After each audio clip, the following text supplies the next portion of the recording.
Welcome back to the afternoon session of Optima's Ultimate Streetcar Series presented by Advanced Auto Parts. Jim McElvain with you at Road America, Elkhart Lake, Wisconsin at the Briggs & Stratton Motorplex. Hopefully the audio is better this afternoon than it was this morning. Hopefully the video's working. We'll try to verify that momentarily.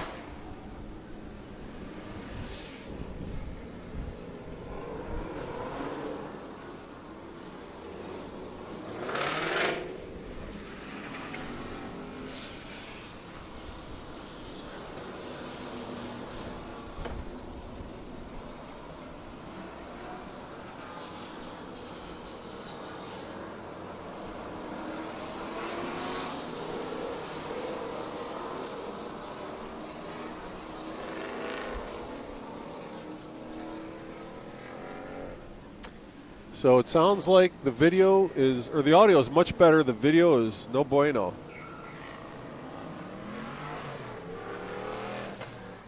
And I swear I didn't change anything from this morning.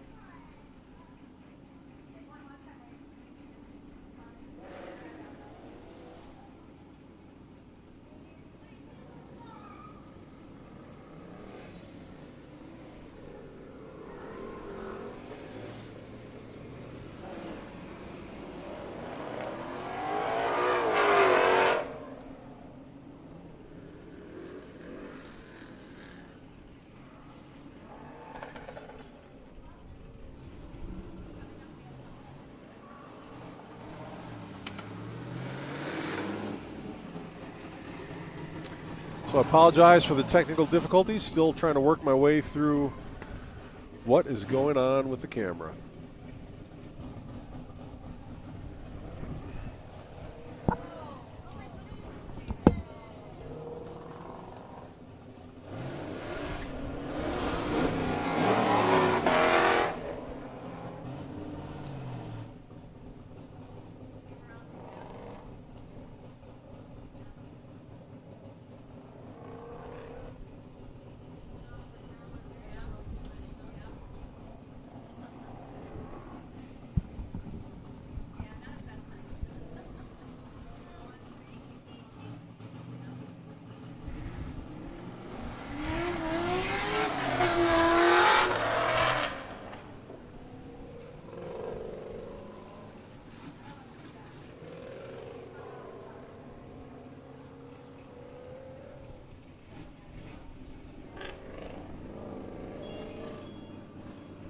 All right. That should not have worked, but somehow it worked. And I believe I have video back. Waiting for some folks to confirm that for me. Oh, maybe I don't. Let me see. There it is. Okay, good. Apologize for the delay there.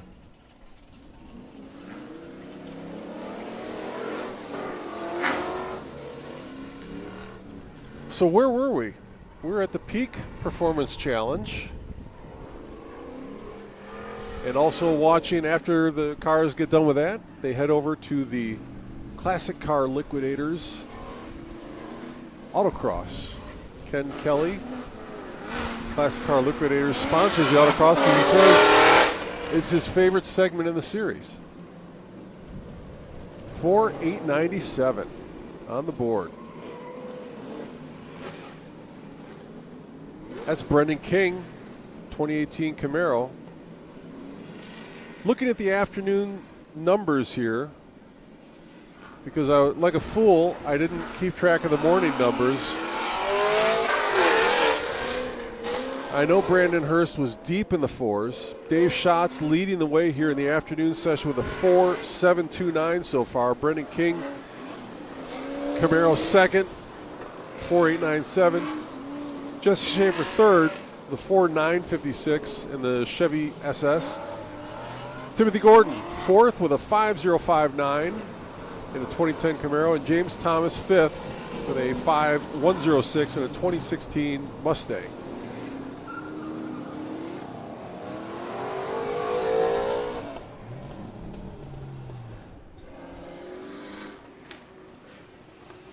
Going to try to give you a recap. I just had it on the Autocross and it escaped me, but I believe 51.115 maybe was the fast time in the morning by Brandon Hurst on the Autocross.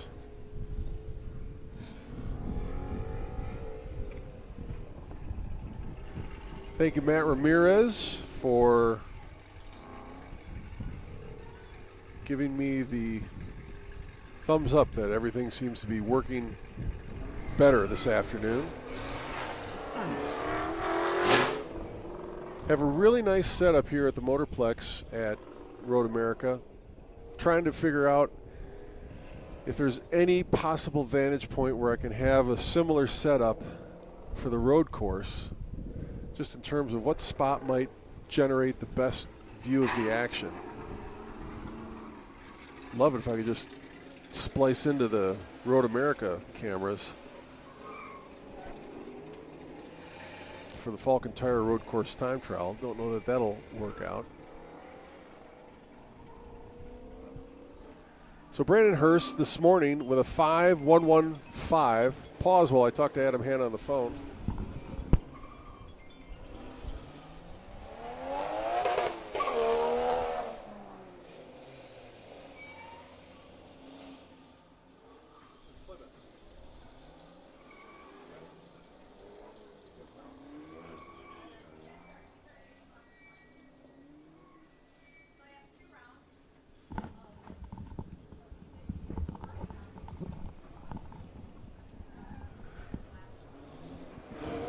Sorry about that. Just checked in with Adam Hanna.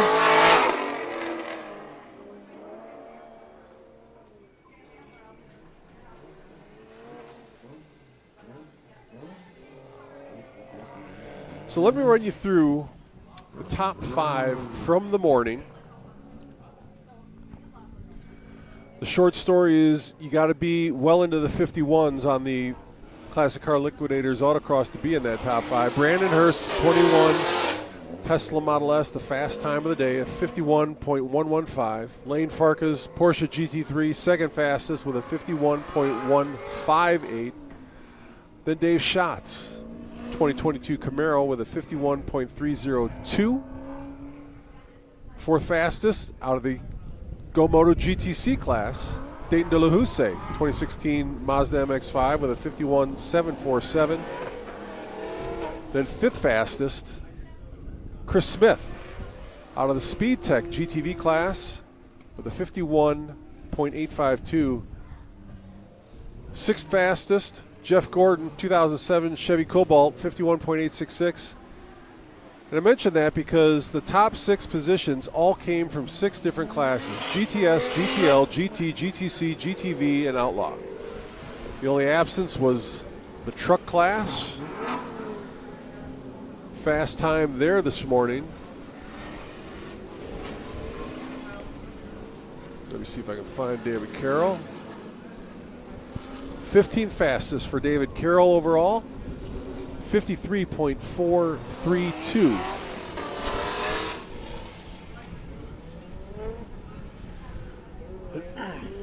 So the fast time of the morning is combined with the fast time of the afternoon on the Peak Performance Challenge. We saw deep 4s in the morning as the sessions went on. 4.1 and change for Mr. Hurst, the Tesla.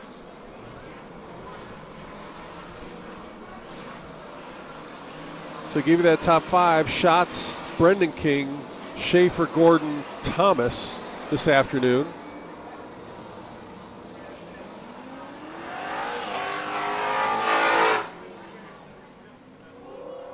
GT cars, sponsored by Viking Performance, are out on track running at the moment. Rather big class for the GT cars this weekend.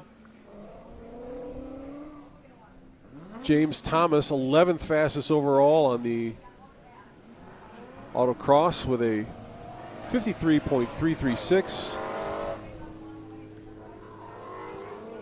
Dave Schatz put down a 50.742 on the Autocross this afternoon. That's fast time of the day now.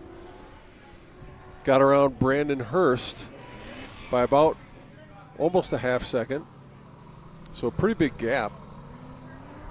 Then you go back to 13th. Timothy Gordon, 2010 Camaro with a 53.365. So, I'm going to fire up the microphone so I can talk to the crowd as well. And welcome everybody back to the afternoon session of the Peak Performance Challenge and the Classic Car Liquidators Autocross here at Optima's 2024 Ultimate Streetcar Series presented by Advance Auto Parts. Give you a little recap of the morning. Brandon Hurst came away on the Autocross with a fast time in the Tesla Model S with a 51.115. That has since been eclipsed. Dave Schatz, 2022 Camaro, laid down a 50.742. He is your new leader.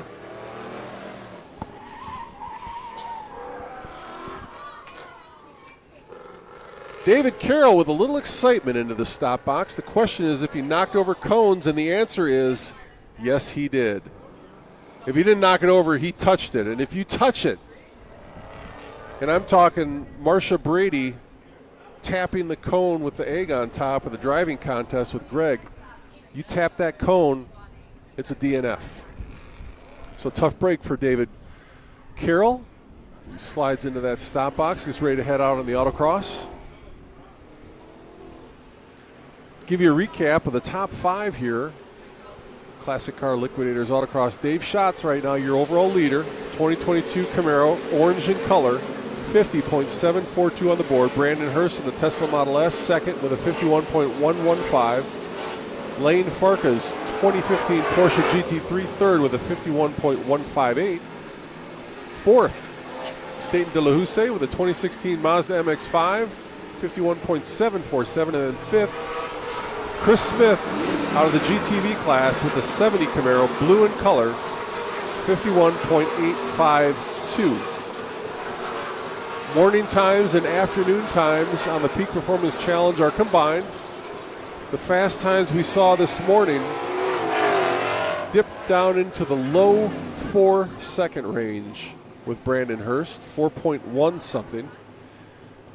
As the afternoon session starts up, we have four cars into the fours already. Dave Schatz again leading the way in his 2022 orange Camaro with a 40.729. Brendan King second. 2018 purple and white Viking Performance Camaro with a 4.897. Third is James Thomas, blue and white Ford Mustang GT350 with a 4.9. Oh, we had a change in the leaderboard. Mike Gallagher just came through in that white 21 Shelby GT500 that's on course right now. He came in with a 4.950, so a thousandth of a second faster than James Thomas, bumps Thomas back to fourth.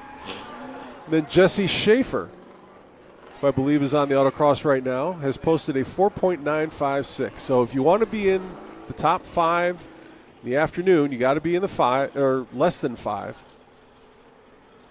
And I think we were more than 10 cars got below 5 seconds this morning. A little bit shorter of a speed stop, Peak Performance Challenge, than we normally see, but a very long Autocross. The fast cars on the Autocross dipping into the 51s, and not many of them. 54.325 on that pass for Mike Gallagher.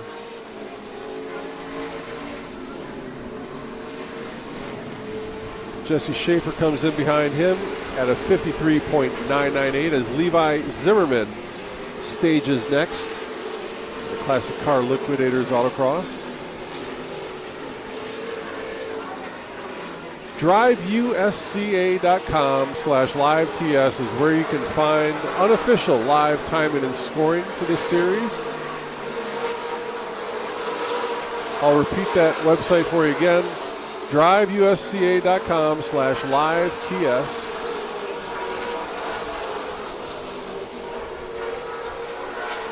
And our live stream is live.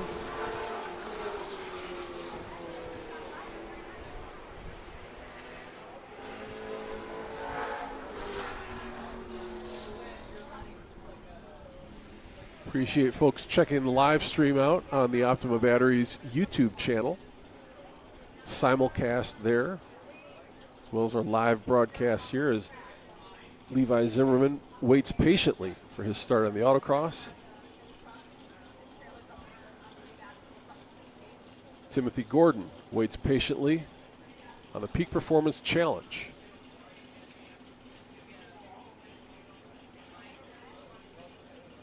Gordon currently in 6th in the afternoon session. That afternoon and morning time added together. What you want is sub 11 seconds. We'll see how that works out.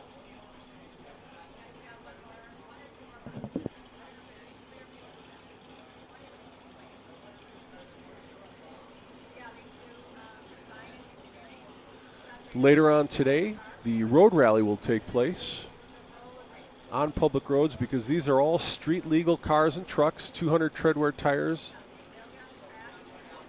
licensed, titled, tagged, insured. Each segment in this series is worth up to 100 points. All competitors, as long as they don't get pulled over and make the checkpoint and make the return, are going to receive 100 points in the road rally, but everything else, the points are handed out. 100 for first, 99 for second, 98 for third, and so on. So a 500-point weekend has never happened in this series. We've had 498s happen on multiple occasions, but a 500 is nearly impossible to get. A couple cars have posted scores of 490 or above in the last few seasons in this series. 2 of them in attendance this weekend. Dave Schatz in that orange Camaro. Dave's done it. I think Chris Smith in the blue second-gen Camaro has done it. Keep an eye on those 2 cars. They should be top contenders again this weekend. 5.279, so a bit of a slower run there for Timothy Gordon. He's chasing 5.059 as Nasario Beretta heads into the stop box. Timothy Gordon comes through the traps on the Autocross to a 53.104, so a solid time there. But again, you want to get high up on the leaderboard. You won't get inside the top 10 until you get into the 52s. 52.843 is where Mike Rovier sits in 10th place right now, his 2008 Corvette. Timothy Gordon just on the outside with that 53.104. Alex Barnes, we need more Mopars in this series. Always glad to see him come out in the Charger. Got a passenger with him. Passengers are allowed, other drivers in the series, as long as driver and passenger have identical safety equipment and seating vehicle restraints.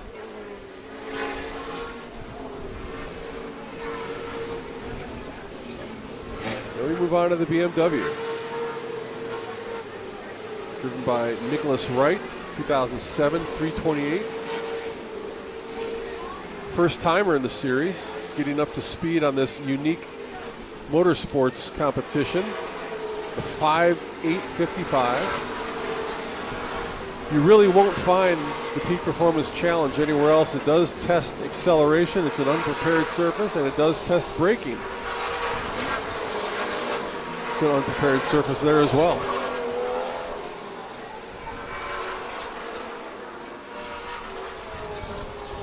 So 5.825 for the other BMW. Top 10 in the Peak Performance Challenge. 10th place right now is James Pierce, 2017 Camaro, with a 5.147. If you want to get inside the top 10 in the afternoon, you need to get that 5.146. Dave Schatz staged. He's 3 away from making another run. See if he can improve on his 4.729. But the key is you got to get a time. Saw Mike Rovier struggle in the morning. Unofficially did not see a recorded score from Rovier.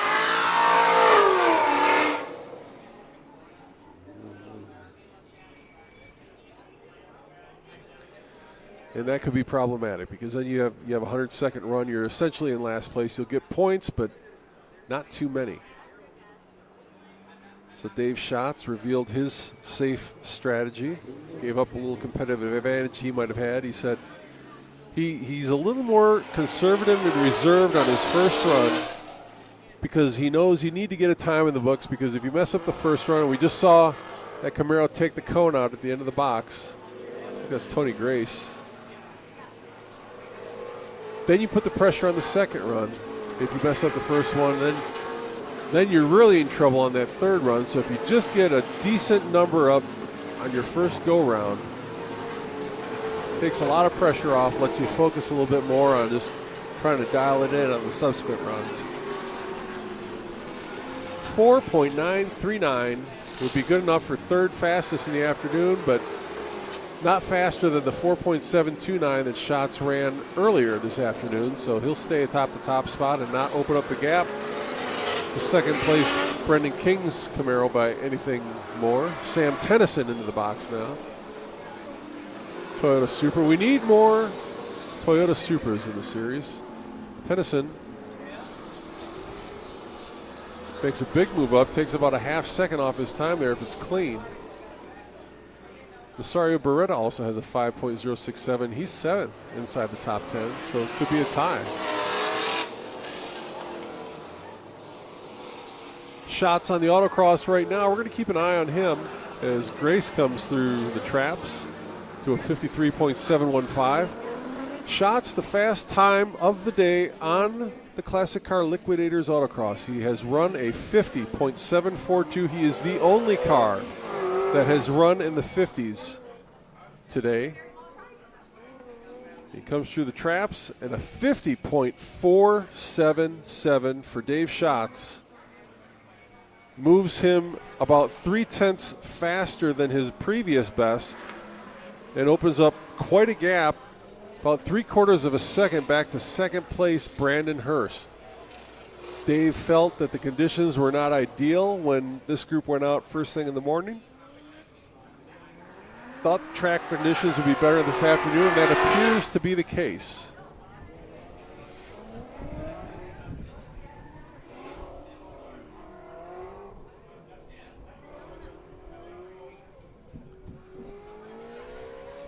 So Dave Schatz dominant here so far, even against the all-wheel drive cars, the mid-engine cars, front-engine, rear-wheel drive. Schatz leading the way on both the Peak Performance Challenge, at least in the early go here on the afternoon, but certainly all day long in the Classic Car Liquidators Autocross.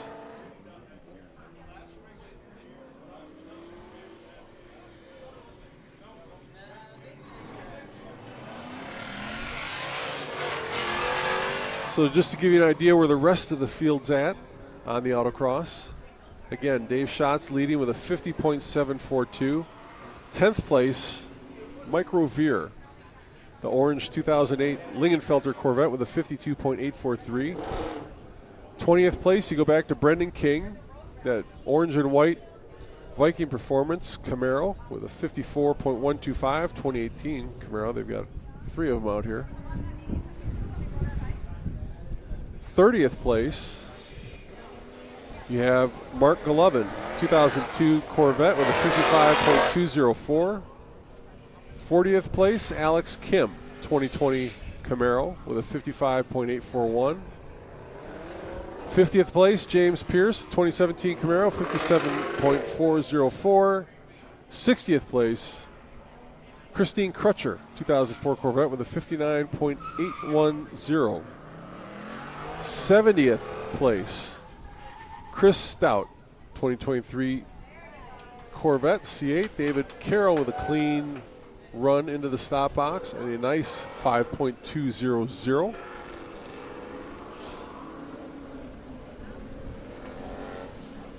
Times that we have not seen posted yet.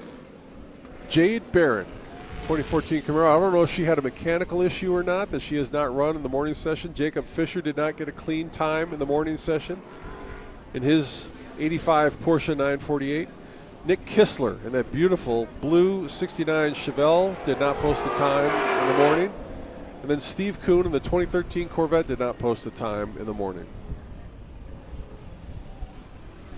Not the end of the world because you do get an opportunity in the afternoon on the Autocross, but devastating if you don't post a time in both the morning and afternoon on the Peak Performance Challenge. David Carroll on course right now in his 74 Blazer.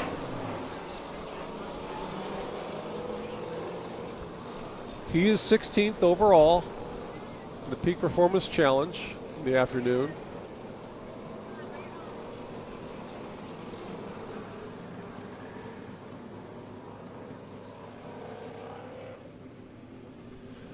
Ninth overall, 52.906, a nice run for Carroll, but he's got a 52.746 on the board, so that won't be an improvement.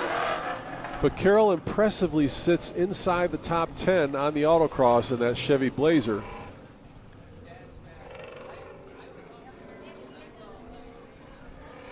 Tucked in between a Camaro and a Corvette. A lot of diversity atop the standings on the Autocross. You've got a GT car, GTS, GTL, GTC, GTV, Outlaw. 6 different cars, 6 different classes in that top 10. But the only ones making moves right now are the GT cars, 1990 and newer, 4-seat coupes and sedans, 2-wheel drive.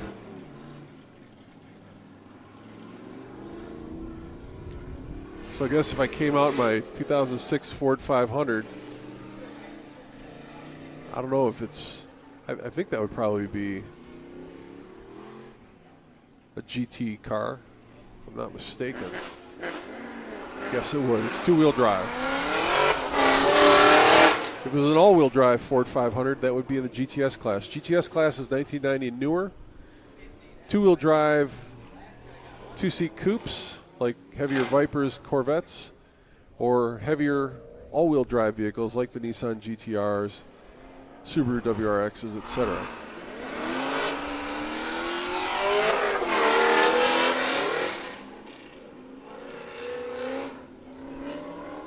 So 4.893 on the board for Brendan King moves him up into second position in the afternoon session on the Peak Performance Challenge. Right behind Dave Schatz is 4.729. Kong Chang now follows King with a 4.908 in his 2022 GT500. But another shakeup again, as James Pierce gets that 4.898 on the board and bumps Chang back a spot. So now it's Schatz, King, Pierce, Chang, Gallagher is your top 5.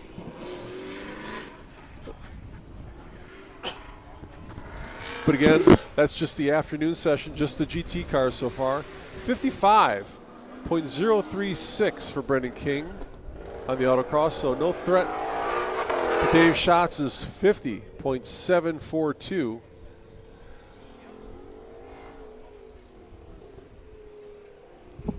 Going to have Tyler Hawker hop in the hot seat, and I will let Tyler know that we've got the headset mics for the live stream, and then we've got the stick mic for everybody listening here in person. So you drive the 2022 Chevy Colorado. Tell folks why you picked that truck to run in this series and what's wrong with it this weekend.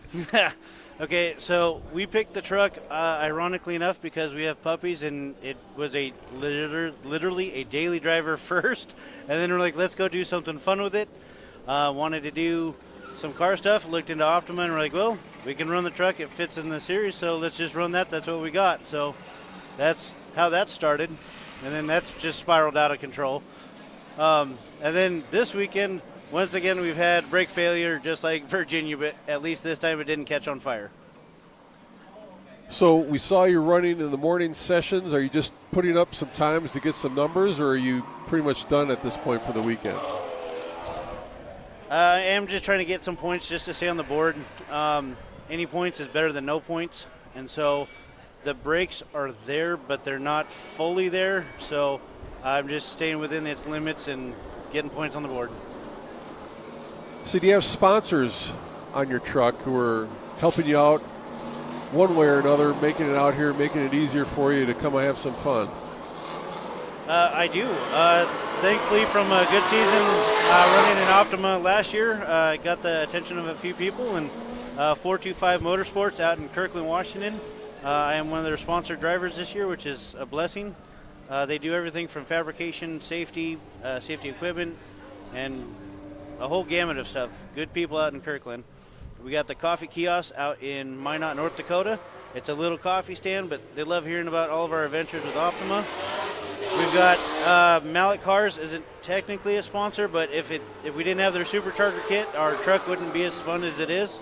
It's sitting around with their exhaust and tuning, 480 to the crank, 400 to the wheel. So the truck may not look like much, but it'll put a smile on your face no matter what. And our friends out over at RevUp Energy, a new company starting up. They just got their product actually in can form, so it's more readily available, and we're trying to get the word out on their cans. So check them out at RevUpEnergyDrinks.com. It's an energy drink. Is it a healthy energy drink, or is it kind of like a juiced up Red Bull type of energy drink? It's actually a very healthy energy drink. It's geared for people with autoimmune disease, because a lot of the energy drinks aren't good for them and have just stuff that's not good for you in it. So that's what they're geared towards. They do have the regular flavor, and then they have the sugar-free. So there is a couple options right available with that. Well, very good. Tyler Hawker, driver of that 2022 Chevy Colorado that you saw out in the morning session. He'll be running again this afternoon in that truck. I already ran. Oh, he already ran. You're not running this afternoon? I ran one. I got 2 clean numbers and then parked it. Okay. I think you have to run morning and afternoon on Speed Stop to add them together, don't you? Yes.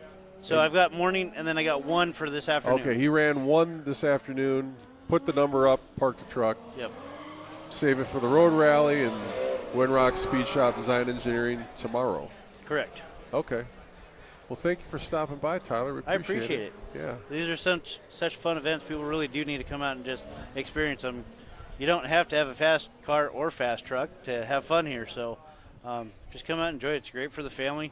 It's a great environment, good people, lots of positivity. So we appreciate having the opportunity to be part of this. That was Tyler Hawker.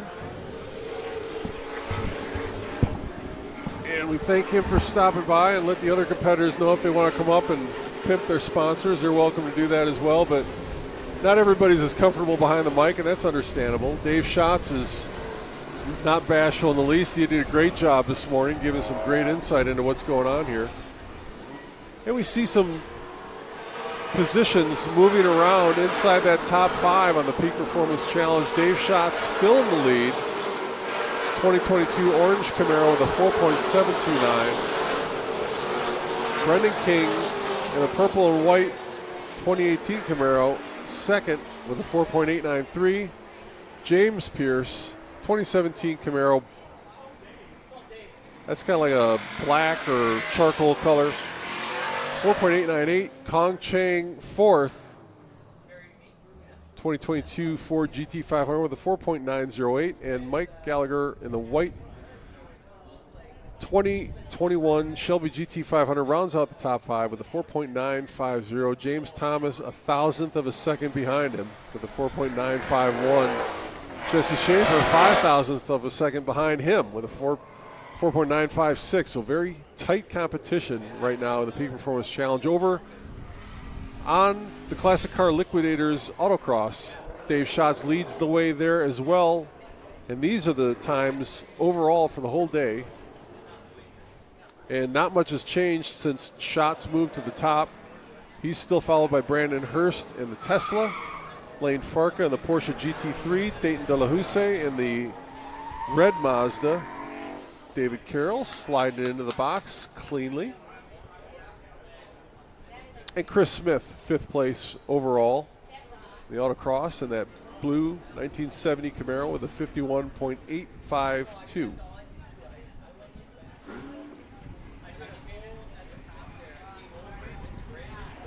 If that's clean, a 5.111 for David Carroll. Solid number. He's sitting on a 5.200. And it looks like it does count. It is clean. He moves up to the 14th position now. 5 thousandths of a second ahead of Dan Deckard in his 21 Ford GT500. Conage there on that run. Peak Performance Challenge, so that'll be a throwaway. Mike Gallagher on the line. That white Mustang.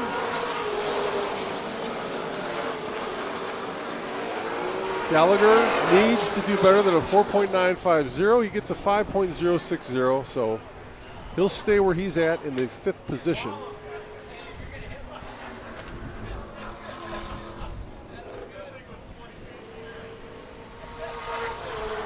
David Carroll with a 52.746 on the board in the Autocross.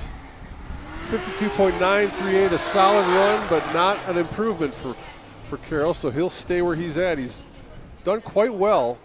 Moved himself all the way up into the top 10 now. Got around Mike Rovier.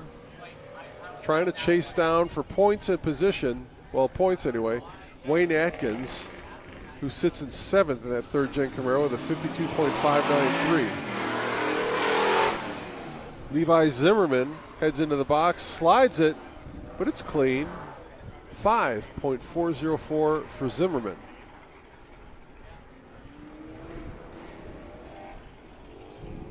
A little bit of an improvement for Zimmerman. Should get him around Chris Boda's GTO and inside the top 20.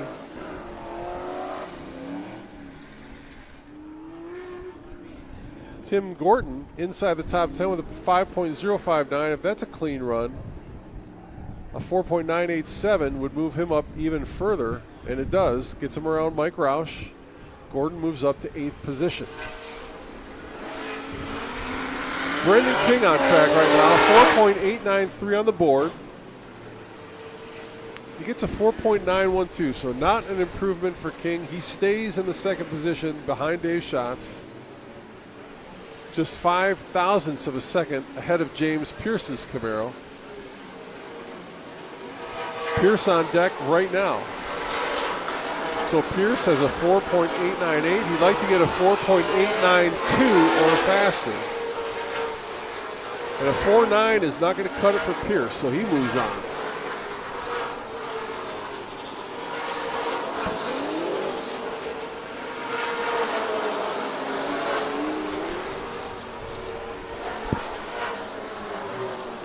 Looks like we're coming to the end of this run group. We're going to have a change out of vehicles.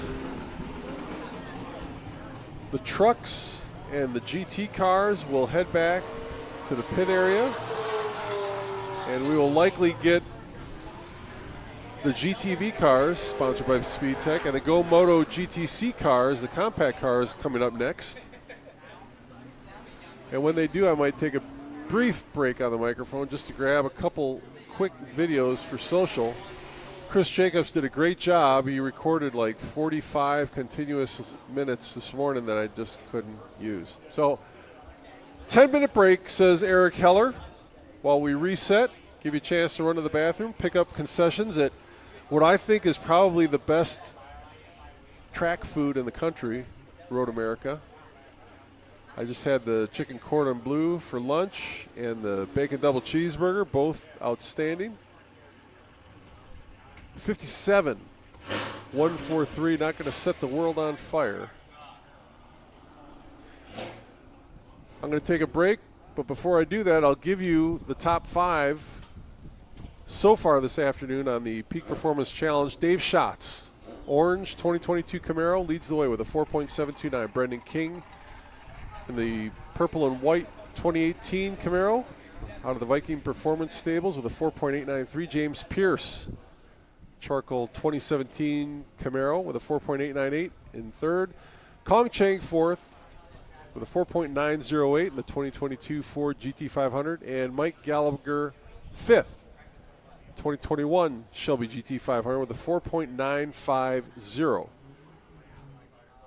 Over on the Classic Car Liquidators Autocross, the big change this afternoon. Dave Schatz moved to the top of the leaderboard in his orange Camaro with a 50.742, knocking off Brandon Hurst's 21 Tesla Model S, which runs a 51.115.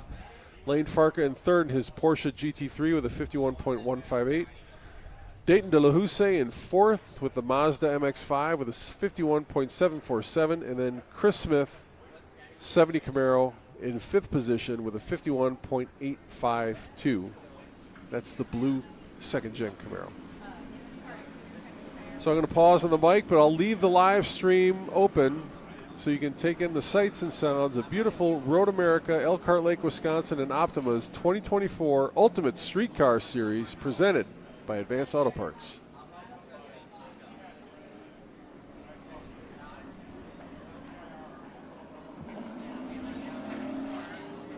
Did I turn this off? Is this still on? She doesn't hear it? Okay. What happened to that Tyler's truck? His brakes went bad. Oh, I couldn't hear what he was saying.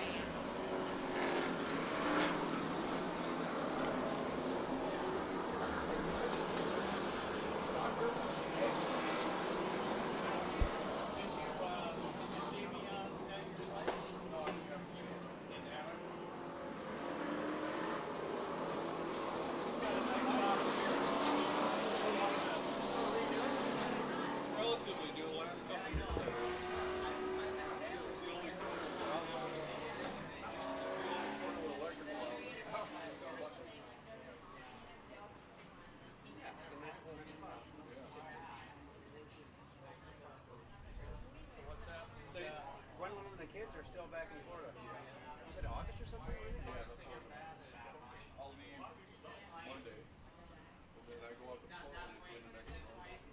Then I'll come here directly from Portland, and then they'll fly out from Florida and things like that. You sound congested. Allergies or something, or just I don't know. Yeah. Juiced up, right? Foggy. A couple nights ago, we went to Dragon Buffet.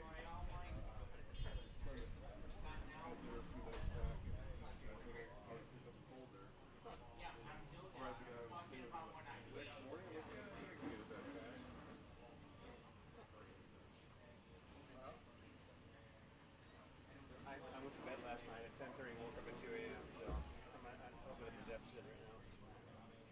I stayed up to 12:30. That's my favorite so you get the summary written up for the guy at the PA system. You want to run that over to him? We're out. He's up in the main tower. Well, we'd have to. Whatever. We can do it. I'm going to be leaving here about 20 minutes. Okay. You know how to get up here? Which The main tower on the front street? way over there? Yeah. I think so. I'm trying to remember. You got to go underneath. Yeah, you got to go underneath, you got to go outside. And so from here, I know how to get there. Okay. Once I get there, it's getting up to the tower. yeah, you park in the parking lot behind that building. Yeah. You go up and you're probably at the second level, race control. You'll probably be not by the TVs, but at one of the front booths with a microphone. What's the guy's name? Just look at the guy with the microphone. So he's talking, you can hear him over the whole. Oh, he's that guy. Okay. Yeah, we'll do that. So we'll do that for this afternoon. If I said that, I will do that. Yeah, I know. It goes badly.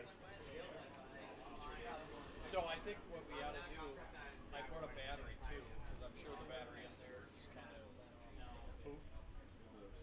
Yeah. So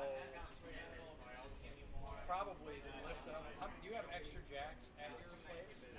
We should probably jack it up, take all four off. Sell it. Well, no, not yet. I've got some tires that I took off from some rims. One or two might go there.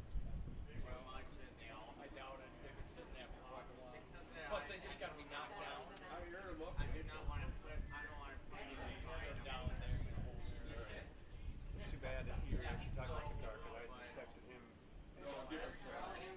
This guy. We're talking about a blue one in there or something.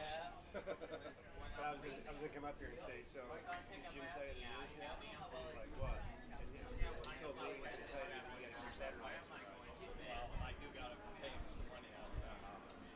You need to get out of the garage and do something. Well, I know I That got he used to do. Right? At least in the summer. The winter. Thanks. I'll tell you what, if you get out of the garage, I will wash it for you. For free. I like doing that. We're having to kind of. Let's do it this way. If you don't get out of the garage by the end of July, where do you get out of the garage? I need to, at the very least, I got to. Yeah, but it's easy to get your car out and bring it in. Well, he's actually here. I know, but it's a point of. Like, you don't I want to don't. be I, center. yeah, I know what you're saying. You gotta just be quiet. Okay, so hold on. If you went to your house right now, keep his car on the tape. No, you pull in the driveway, to get his car out, take what, 15 minutes? No. Okay, so what's No, we gotta pull everything. We gotta jack it.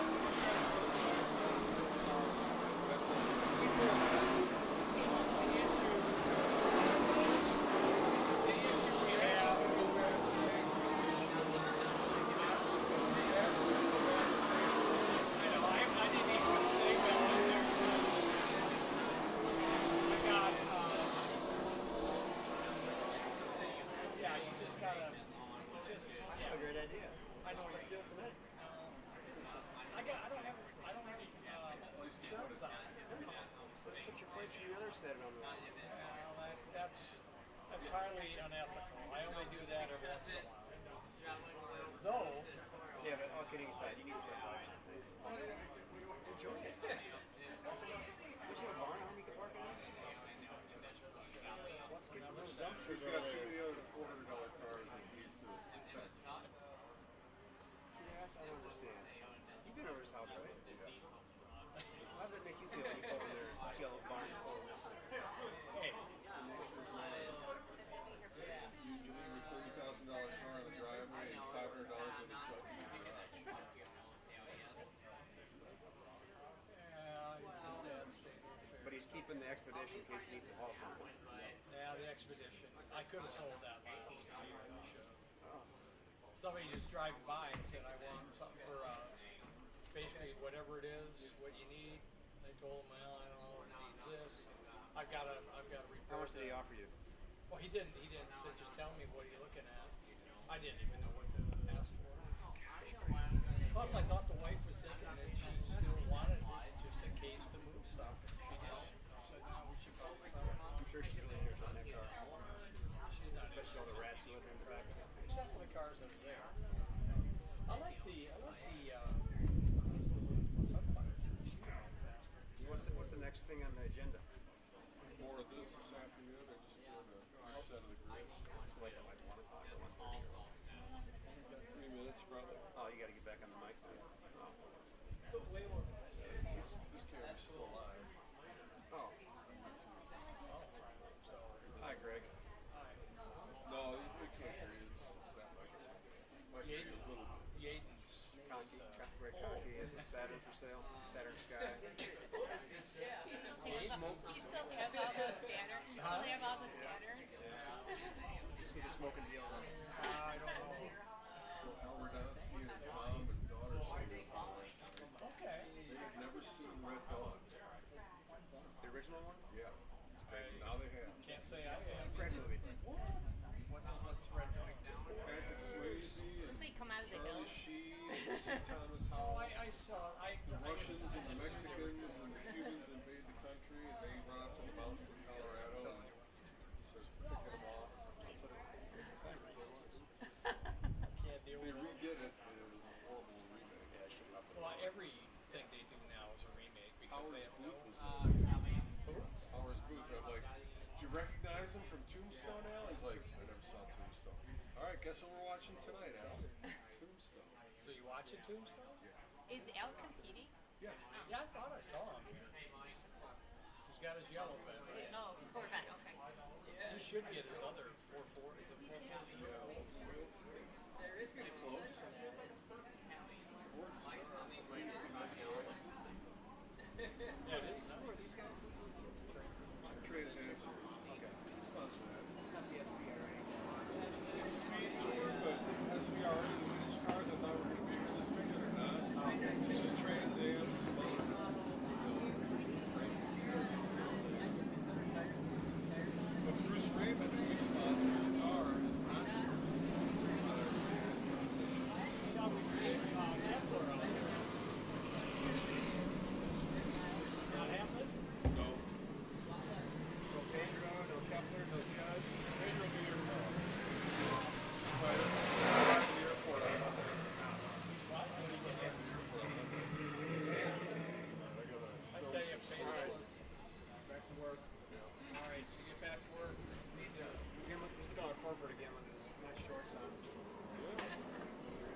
Said hi, Dave. How you doing? Good.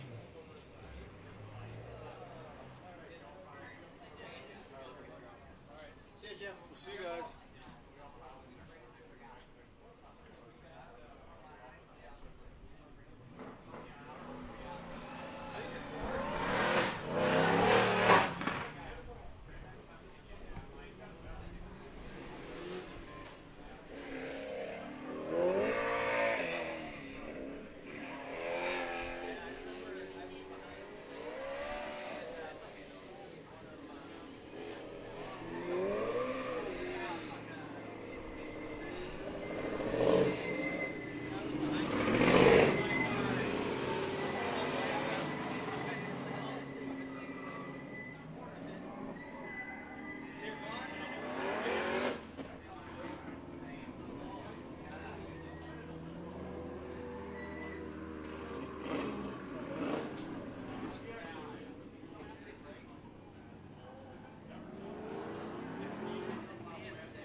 And welcome back to the second run group this afternoon in the Peak Performance Challenge and Classic Car Liquidators Autocross here at beautiful Road America. This is Optima's 2024 Ultimate Street Car Series presented by Advanced Auto Parts. This run group features our GTV cars sponsored by SpeedTech. Those cars are older than 1990, weigh at least 3,200 pounds, are generally V8s and rear-wheel drive.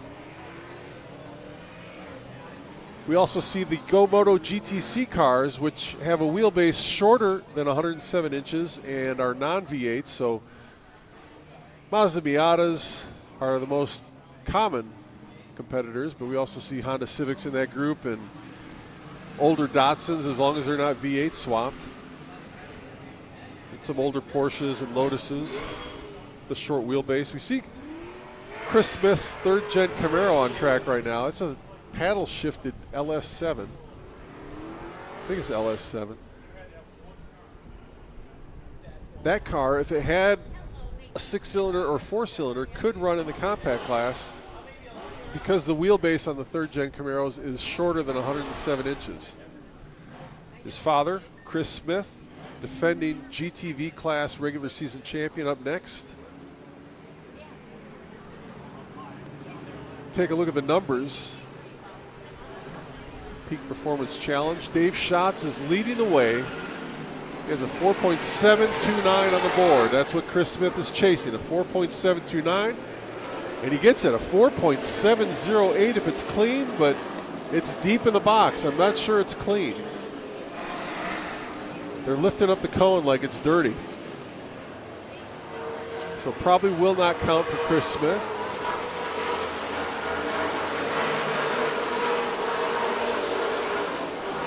Over on the Classic Car Liquidators Autocross, fast time of the day so far, Dave Schatz, his 2022 Camaro with a 50.742. Mike Owen comes through at a 57.295, so a bit of a gap between those two.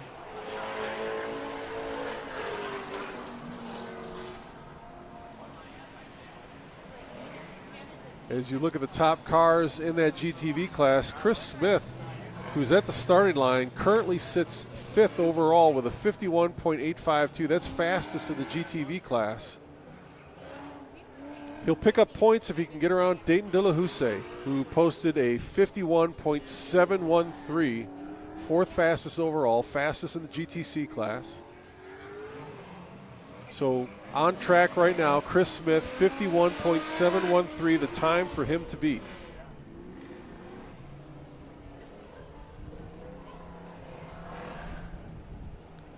Randy Johnson following him as Darren Garvin turns in a 5.288 in the Datsun.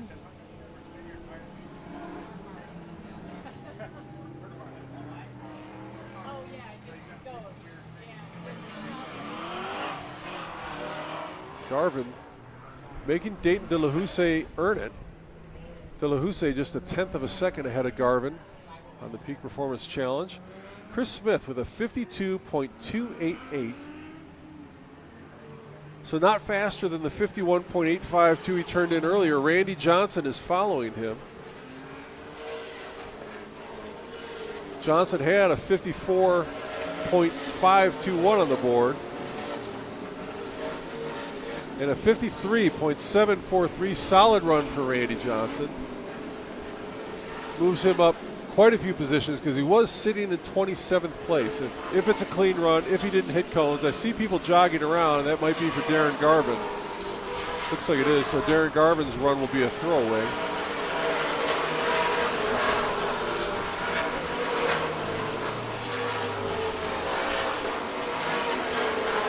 Saroja Day on track right now. Husband Jimmy serving as crew chief and cameraman for her this weekend.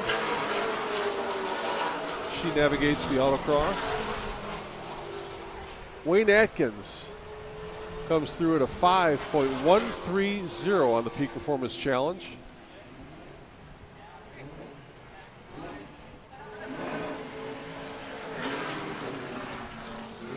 He's inside the top 20 with that number. 18th overall.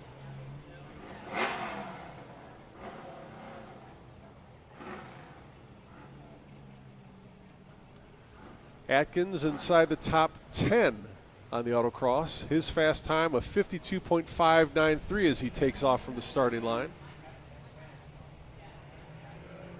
51.866 sits ahead of him, but that's Jeff Gordon in the Outlaw class. So if Atkins wants to improve, he's going to have to get around the GTV class leader, Chris Smith, with a 51.852 as the time to beat for Wayne Atkins. Jim Stalen slides it in, locks it up a little bit, 5.553 in the 73 Camaro.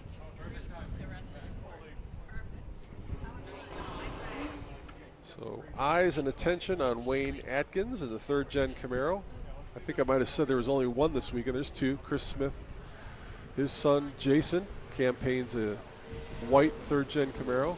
So Atkins has a 52.593, gets a 53.64, so he will not improve, stay where he's at.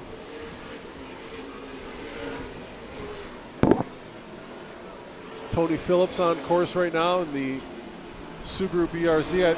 I've heard the plan for that car is to drive it further south, leave it somewhere in Kentucky, and Phillips will continue to campaign it later this year at Summit Point Motorsports Park, possibly VIR.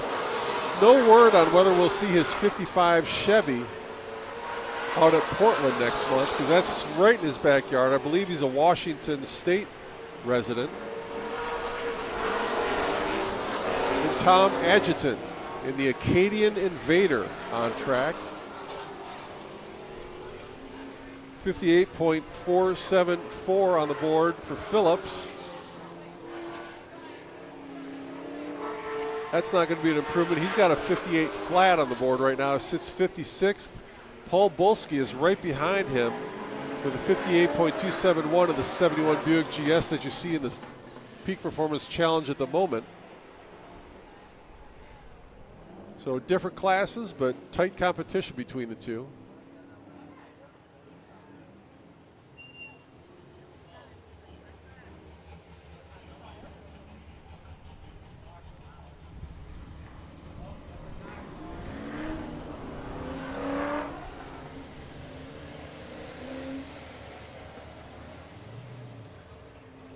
As a reminder, if you want to learn more about this series, how you can compete in your street car, head over to DriveOPTIMA.com.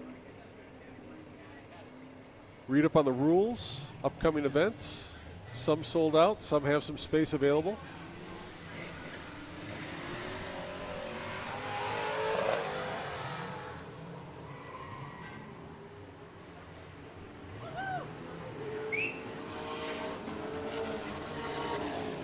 Valerie Pichette punches the cones. That's a throwaway run for her on the Peak Performance Challenge.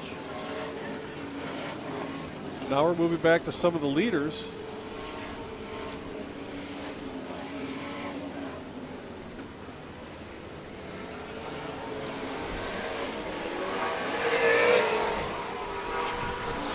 So Colin King had a 4.908 as his fast time. He gets a 5.052. It won't be an improvement for him. Chris King a little further back at the 69 Camaro. 5.213 on the board for Chris King.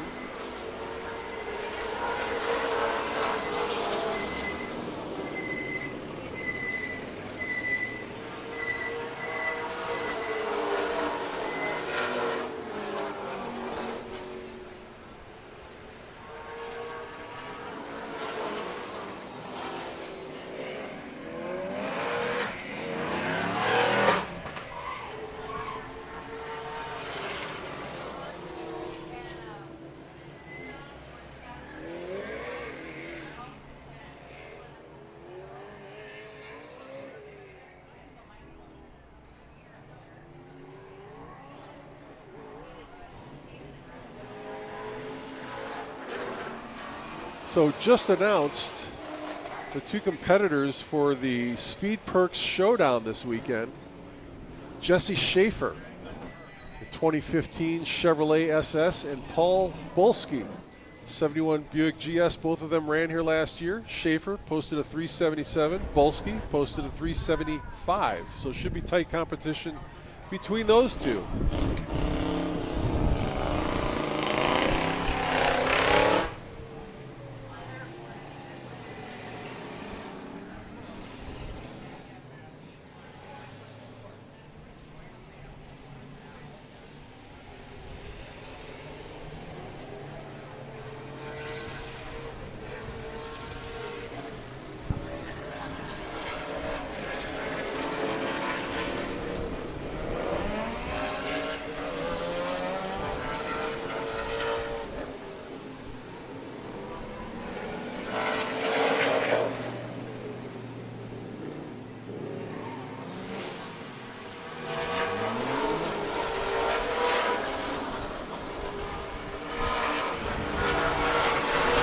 Antoine Rios on track now. That beautiful Ford Mustang.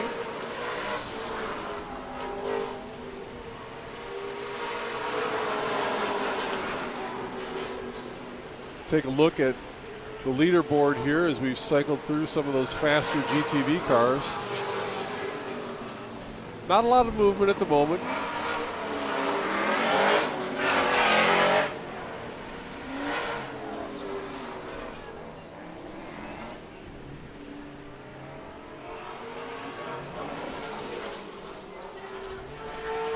Next up on the schedule, Portland International Raceway at the end of next month.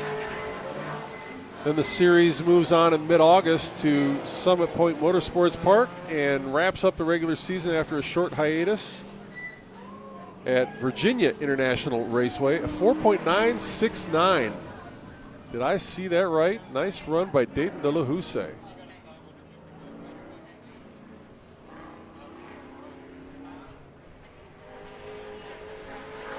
5.188 was his fast time prior to that in the afternoon session, so big move up. And again, you want to be, if you can at all, be sub 10 seconds. Morning and afternoon best run times combined. Certainly sub 11 seconds to be anywhere near the money for the points.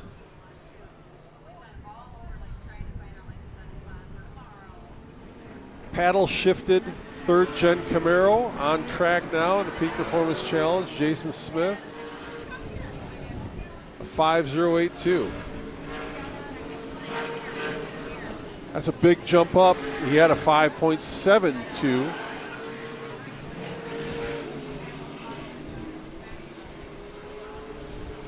So that's the run he wanted this afternoon.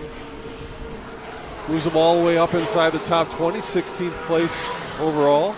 Father Chris Smith out on track now. Smitty looking to go faster. Puts up a 4.959.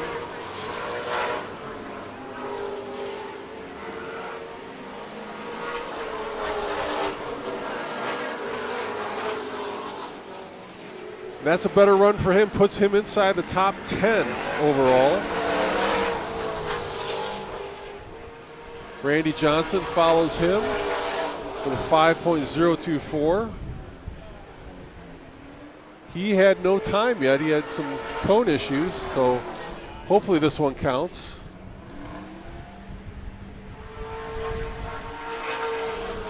Looks like it does.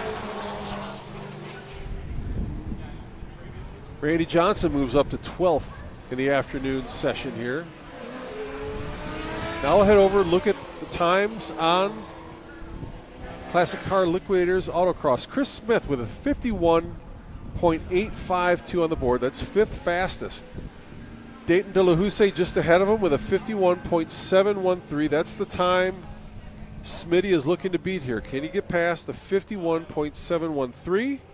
And the answer is no, 51.994. Not faster than his best, so no improvement for him. Darren Garvin getting ready to go. He has a 54.174 on the board. Jose Horta in that 93 Neon 93 Mazda RX-7 with a 54.154. So just 0.02 of a second separate those two competitors. Garvin looking to improve, get around Horta for points and position. All it takes is 0.02 of a second.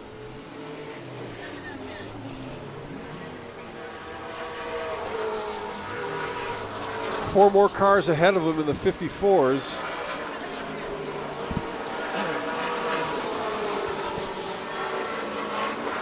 He wants a 54.153. He gets a 53. So a big move up, 53.566 for Darren Garvin. Gets him around Horta.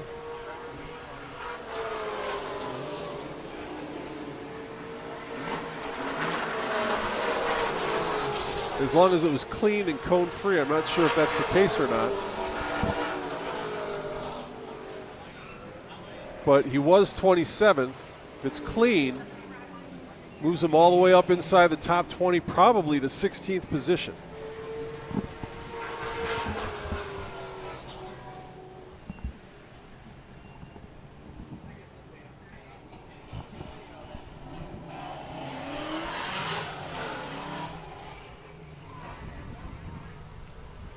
Jim Stalen with a 5.401.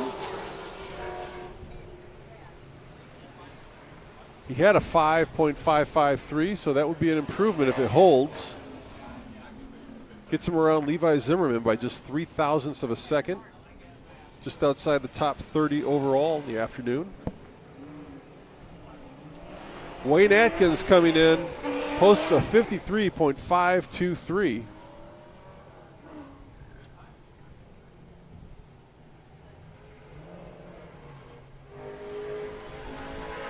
That's not going to help him. He's got a 52.593 on the board, so about a second slower than he needed. Back to Tom Adjutant in the Acadia Invader.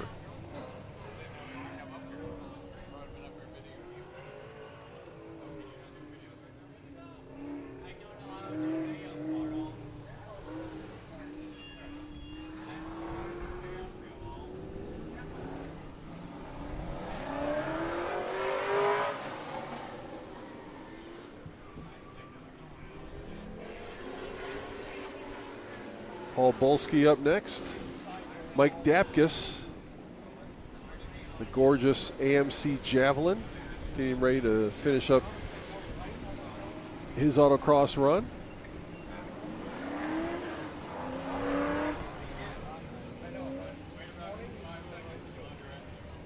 .863 is his fast time. Nice improvement for Dapkus, 54.04. Passes a whole lot of cars and trucks in the 54s. That would move him from, we'll call it 32nd place, up to 23rd place. Nice run, Mike Dapkus.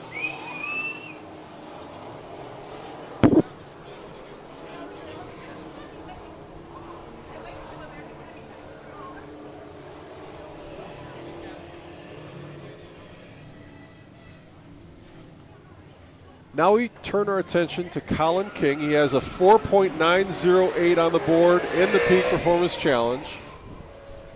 4.874, and it's clean. Very nice run for Colin King. He was tied with Kong Chang at that 4.908. So 4.874 breaks that tie, and not only gets him around James Pierce in third, it gets him around fellow King, Brendan, in second. Puts him in second place overall as we get an exciting slide into the box by Chris King. I think is that Chris?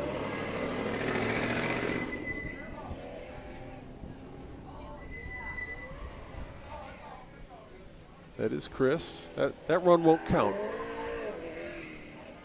Valerie Pichette through the timing lights with a 55.428.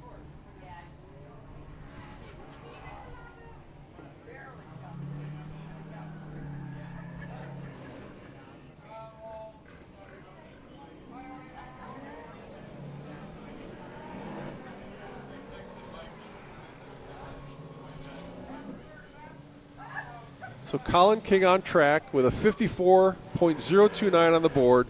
Jason Smith just ahead of him with a 54.026. That's the time to beat by position and class. He puts down a 54.124. So King will not improve, will not get around Jason Smith. However, Chris King on track now. 53.573 on the board. Tom Farrington's 66 Chevelle sits just ahead of him. King in 17th, Farrington in 16th. 53.544, the number for Chris King to beat on the autocross. And here comes Dave Schatz to relieve me. 53.739. So Chris King will not improve on time. Dave Schatz is going to put on the headset. Whew. Give me an update. What's going on with your afternoon runs? Oh, man, I got to tell you, what a beautiful afternoon.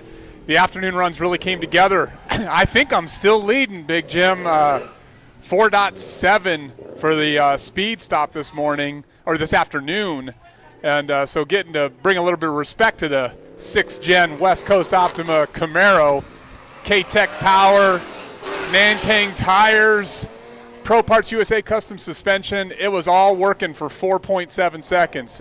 Then we went over to the Autocross, and 50.7. I got to get in front of my own West Coast family, Brandon Hurst in the Tesla and Lane Farka in the GT3, but they still have to run. So, but I wanted to come over here and watch some GTV action. These guys just putting it down, sounding good. There's Dayton De La Jose at the line. I got a secret on this speed stop, but I'm not giving it up until the end of session 3.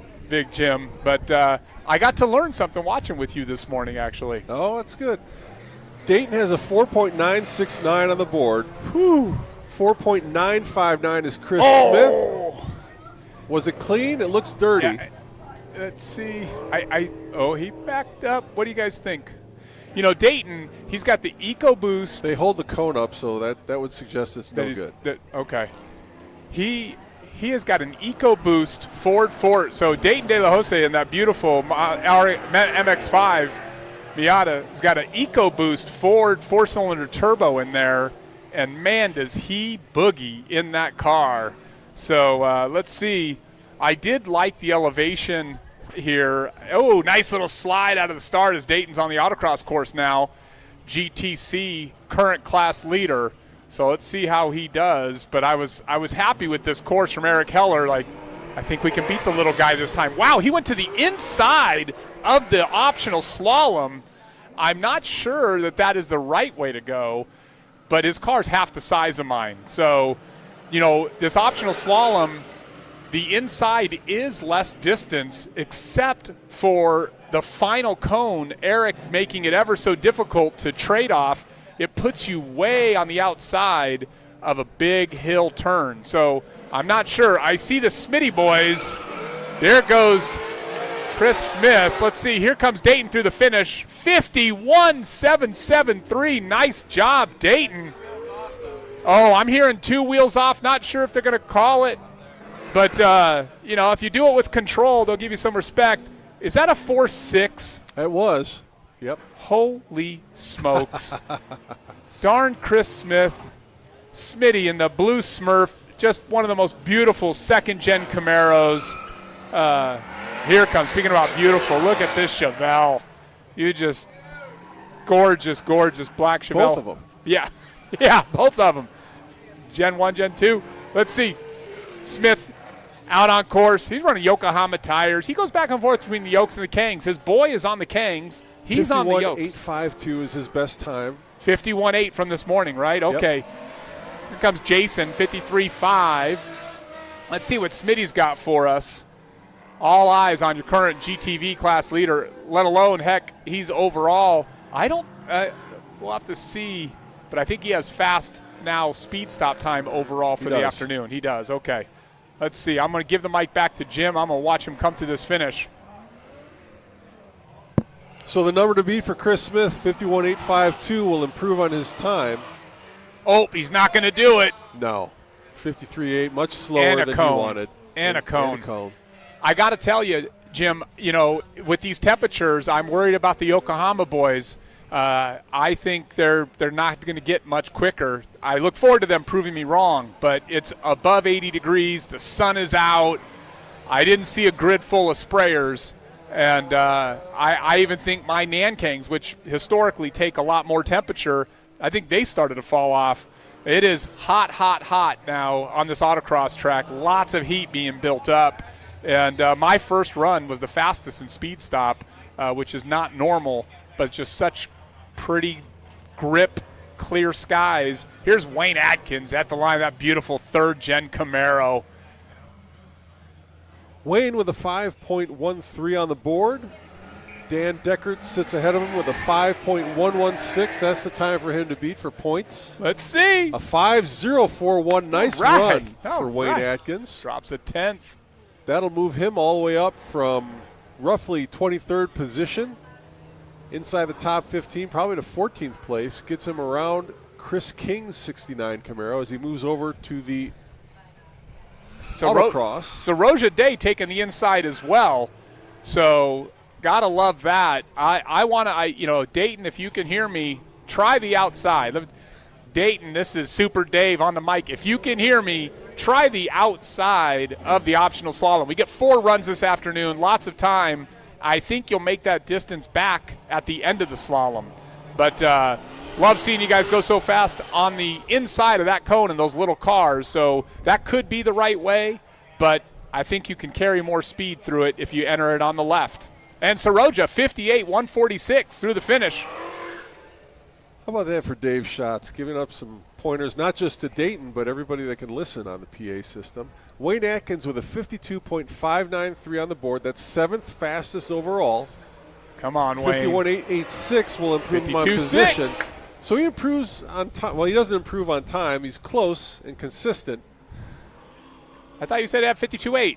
He had a 52.5. Oh. He had to go faster than a 51.8 to get around Jeff Gordon. But that was Outlaw. Chris Smith actually sits ahead of him for points with 51.852 in 5th position overall.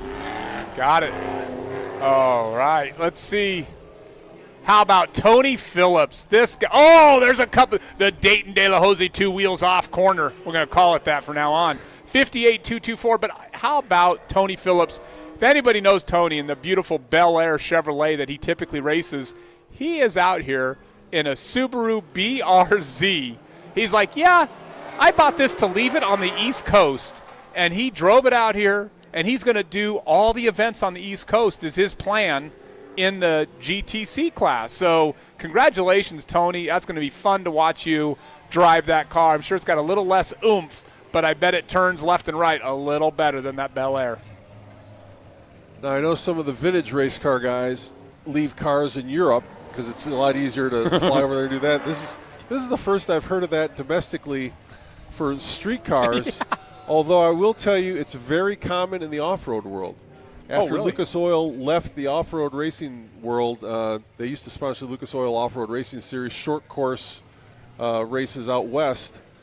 There's still the series that races in the upper Midwest, northern Wisconsin and upper peninsula of Michigan.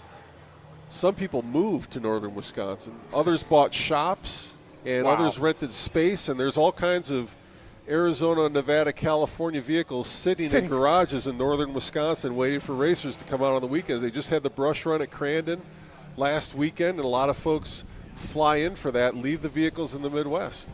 Wow. Yeah.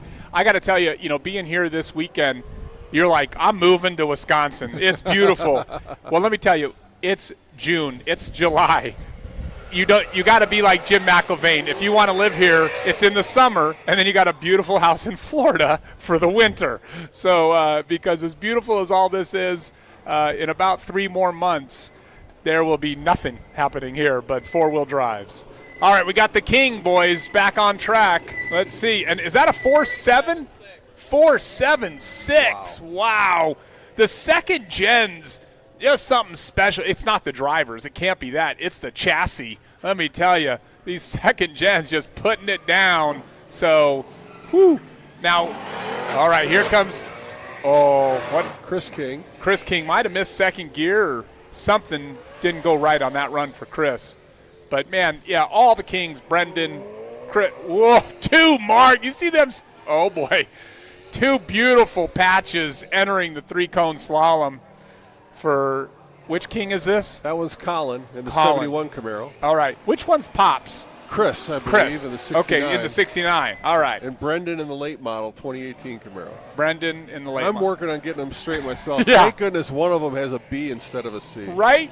Because if it was Chet King, I'd be in big trouble. And their cars, the Kings do such a great job. I mean, Viking Shocks, good sponsor for the series. So thank you for all the support from the King family. Great shocks, great livery on the cars. Oh, whoa, look at that. 54.206 +1. Darn it, +1, 54.206. But, wow, he waggled it through the finish. I think they're going to get that cone, actually. But that car is no short of power. I'll tell you that much, seeing the marks it was leaving out on track. How about this RX-7 Twin Turbo Gen 2? Love seeing that. Tight battle with that car in the compact class, and that does run in GTC. Oh, boy. So that's Jose Horta. 93 Mazda RX-7, a 5,492 on the board for Horta. Okay. I love these RX-7 twin turbos. They were such great autocross cars, man. And my guess is it's LS swapped, but I don't know. No, if he's running the compact class, it's rotary. It's not LS swapped. It's okay, rotary. Still. You're right. Well, then we just got to make sure it doesn't break, okay? Because that's what happens.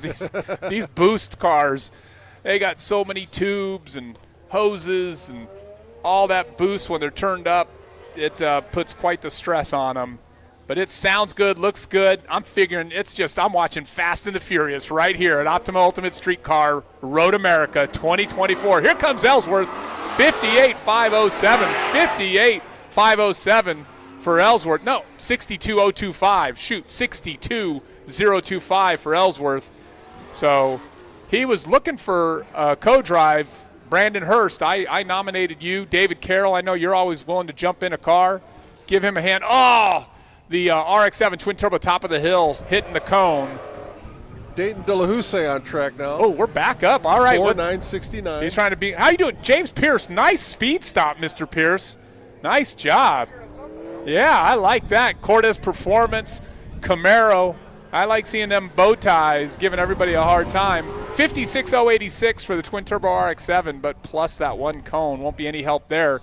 And Smitty boys, Jason and Chris, pulling back up to the line. So let's see, as we see Dayton DeLaHousse out on the autocross, will he take your advice? Walk us through it. Let's see. Yeah, I really hope to see him go to the outside. So here he is. Pick up that throttle. Unwind the wheel. Nope. Oh, yes, he's listening. All right, son. Let's go. Let's go. Now watch him beat me. Now see that part, it does pinch that a little bit, but you're so on camber. I think he's going to figure this out. But love seeing that he took the outside. Let's see what he's got for us. Flying up the hill, 2 black straight. Whoa, he killed that car. Hey, let's just get the raw time so we can say it was all the left side lane. So he's slow now. Oh, why would he do that? It was such – oh, you know why he's doing that? So he's a Bridgestone. And like I told you, these temperatures right now, people are heating up the tires. And so when he saw that he hit that cone, he's like, you know what? Shut it down, save the car, have nice cool tires hopefully for that 4th and final run. So let's see. I don't know what that time is over there for Smith. Something's wrong. 8.369. Yeah, that's not him. Let's see what the man, the myth, the legend, Smurf, Smitty. 4.959. 4.97. He gets a 9.17, so an improvement. Okay. Let me tell you, I like this Dave Schatz guy on the top of this board. He was in 11th this morning, so a little bit of work to make up. So I appreciate everybody being friendly. Like I said, it's hot, and I'm just not sure what we're going to see for times. So far, not a ton of improvement as people's tires are getting hot. He was fast this morning. 5.005, Randy Johnson improves. Yeah, Randy was very fast this morning, so that's going to help. 5.005. Who's in the Z, Jim? That's Jason Smith. In the Z, Darren Garvin on the line. I guess, yeah, there is an IROC Z. Yeah, I was looking at the wrong Z. Apologies. Woo! Jason drifting it through the offsets. Give him a 54.625. I love these third-gen Camaros. I had a third-gen. I've had first-gen, third, fourth, and sixth. Calling out Tim Gordon in your fifth-gen. I told you, that's an uphill battle with that car. Darren Garvin with a 5.288 on the board. Gets a 5.119, so he opens up his lead even more and jumps over probably almost 10 competitors, moves inside the top 25 with that run on the Peak Performance Challenge. Nice job, Darren Garvin. Nicely done. Chris Smith on track right now on the Autocross. Yeah, let's see. Oh, he just killed that cone. There is that cone's gone. That course worker, let me tell you what's about to happen. He should have stood up an orange cone. Randy Johnson's going to get a rerun, or he's going to just take advantage of it. Let's see. He took all that track. Let's see. Can't blame him. And see Smitty doing the same thing, coming back slow, 57. Trying to cool down those tires. Let's see. So a cone was down for Chris Smith's run. Randy Johnson. As long as Randy doesn't get top time of day. Randy hits a cone. And he hits a cone on his freebie, 53.190, but DNF's the second to last cone. Eric Heller, just making it a little difficult from these quick offsets. Eric Heller making it challenging when you can almost fit through these 3-cone boxes that he set up. And just the slightest wiggle, you do got to give respect. Here comes Wayne Atkins, third-gen Camaro, 5.08. Is that a 5.08, Big Jim? Yes, it is, 5.081. All right. Like I said, I got 20/20 vision if you're within 20 That's feet of me. That's not faster for him. and no improvement. Darn it, Wayne. He's on Yokohama tires, and so again, but an Autocross veteran, if anyone's going to have a sprayer in his pit, it would be him. All right, here comes the Chevelle. Let's see. Tom Farrington. Tom Farrington, 53.034. Tell me that's an improvement. Let's see. It is. Yeah. It's about 0.3 of a second faster for Tom Farrington. Let's see what Wayne's got for us. Nice, tight and tidy, getting ready to the 3-cone slalom. 2 streaks at rubber. It's about $82. But Race Treads will give you $500 off your set if you win. So you're going to spin those tires. Here comes Saroja Day, 58.761. 58.761. I didn't see if she went to the outside or not. Wayne Atkins has a 52.593 on the board, 7th fastest overall. All right, Wayne Atkins. So 52.7 or 52.9? 52.5. 52.5. All right, let's go 51s, Wayne. He has to. He's got to get a 51.851 to move up. Okay, 51.85. Oh, he's not going to get it. 52.933. No help anyways, but gets that middle cone. Now, is Randy Johnson pulling up for a rerun? Is that what I see? It should be. But he got a DNF, and typically there was a cone missing before he got to that point, though. It was a free but he run, DNF'd, right? yeah, if had he stopped. Oh, you guys to stop. I mean, Eric Heller told me, you hit a cone, that's a DNF. You don't get a rerun. But, hey, it's a 69 Camaro. The cone was knocked out ahead on the course, though. Yeah. He didn't stop for that one. Is that what it is? Yeah, look, see, that's karma. This stuff just broke. Oh. No rerun. Well, anyways, not sure what's going on there. Hope he gets everything okay. He's got a morning run. He's got an afternoon.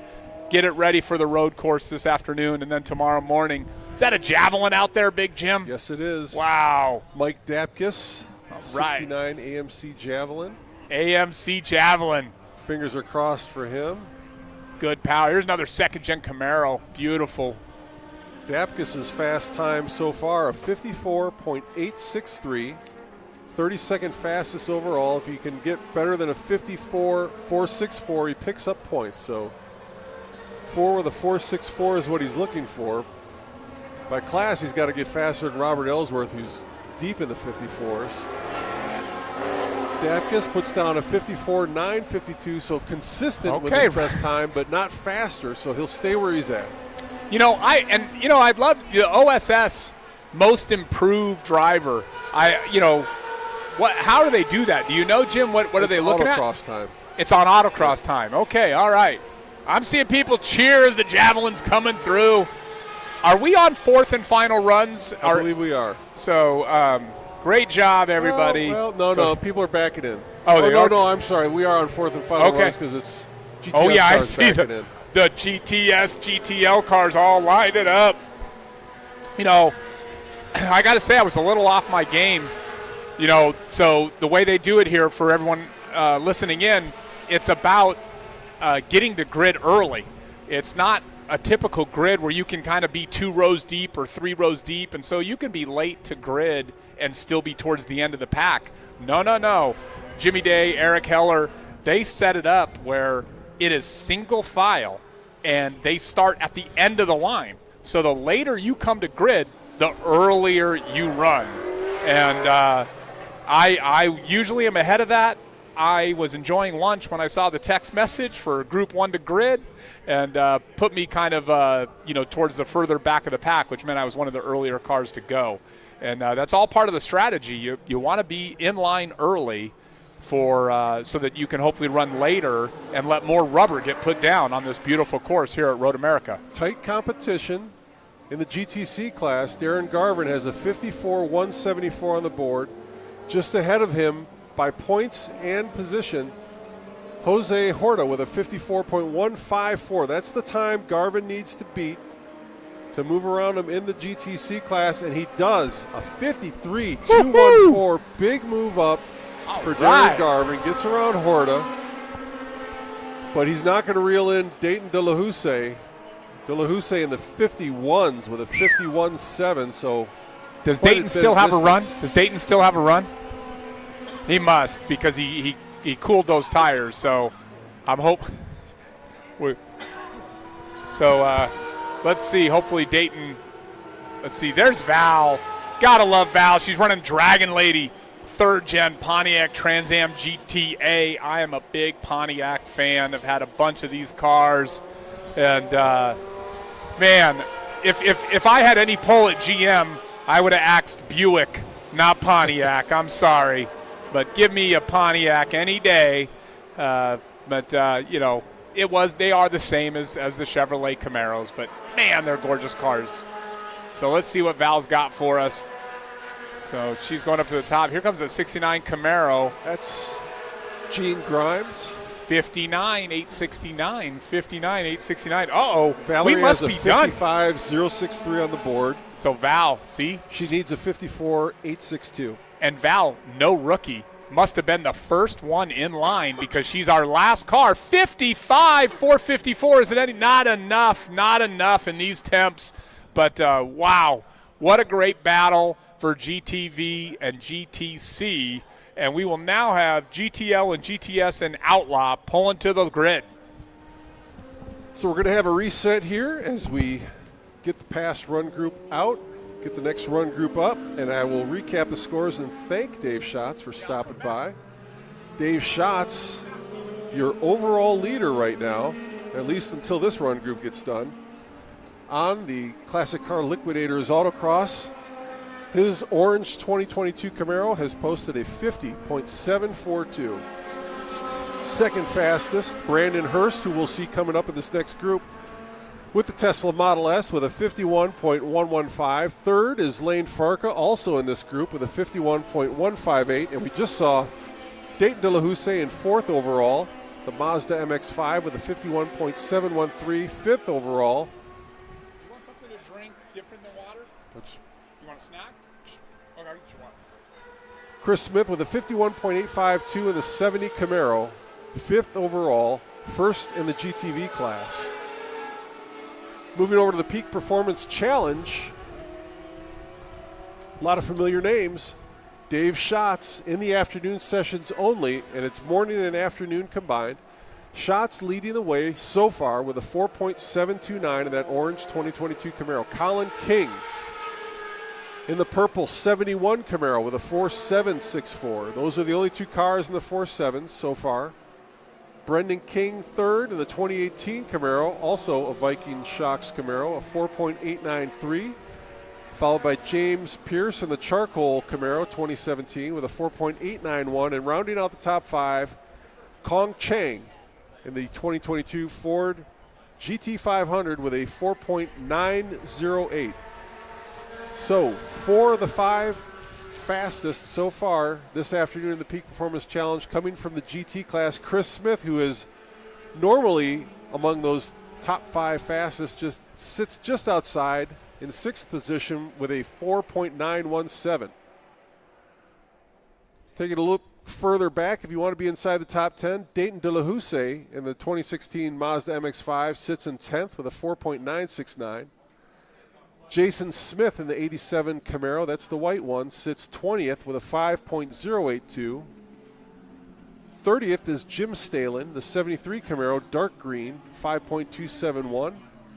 40th is Tyler Hawker in the 2020 Chevy Colorado, a 5.534. 50th, Mike Rovere, no time, but he hasn't run yet. So we've only had 47 cars run this afternoon. We'll get up into the 70s when we get this next run group come through. Looking a little deeper in the field on the Classic Car Liquidators Autocross, 10th place is Mike Rovere, 52.843 in that orange and white Lingenfelter Corvette, 2008. 20th place, Chris King in the purple 69 Camaro, Viking Shocks with a 53.573. 30th place, Tony Grace, the silver 2017 Camaro with a 54.462. 40th place, Brandon Miller, in that beautiful 63 Nova with a 55.484. 50th place overall, Al Radonsky, 2008 yellow Corvette, 56.380. 60th place, Tom Adjutant, 64 Acadian Invader with a 58.438. Then 70th place, Chris Stout, 2023 C8 Corvette with a 71.414. We'll leave the live stream running. Take a little break on the mic as we get ready to run these GTS and GTL cars here at Optima's Ultimate Street Car Series, presented by Advance Auto Parts.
Gravel pit at my place that when it's not flooded like it is right now, it's a range. I went and installed a lift system for a guy. It was Caden's.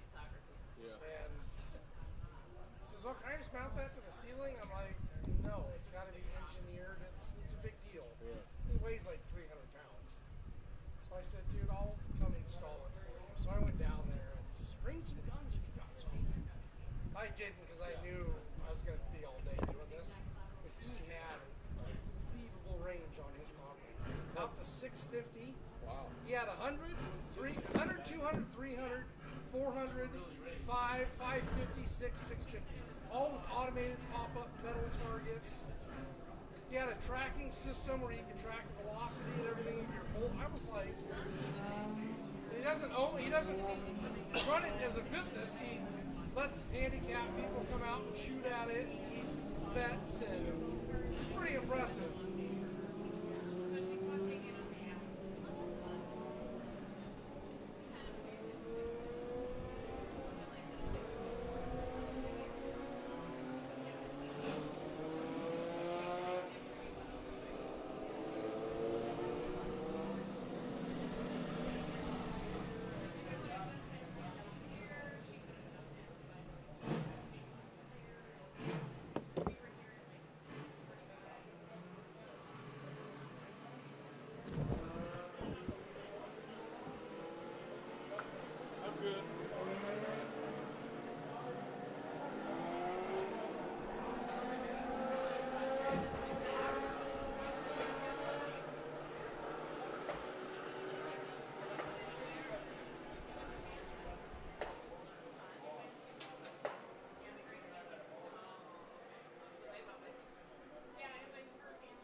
the same on there as what I can get on my phone? Yes. I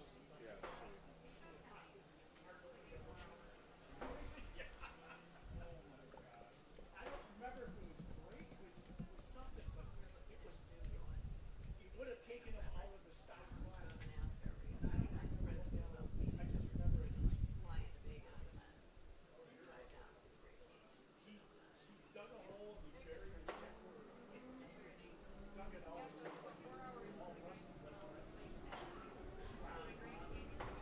He was telling me one time he was coming in the morning and I was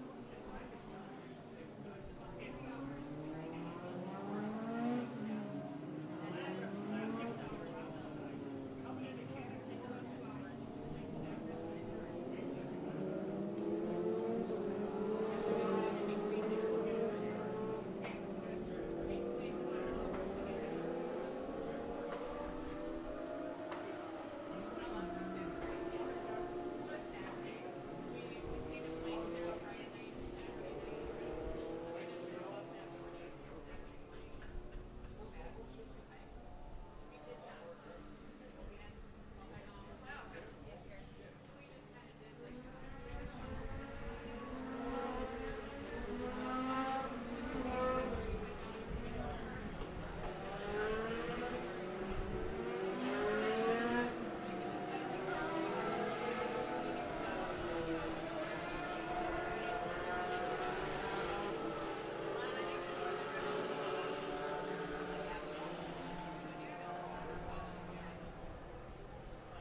Service door is open.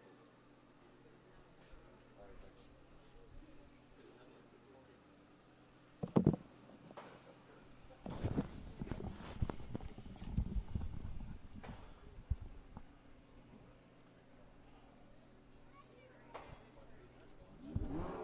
And welcome back to the Peak Performance Challenge. That's Jeff Schwartz and his beautiful Lamborghini STO. Starting out in the fours, 4.969 for Schwartz. That's where you have to be if you want to be competitive on this weekend.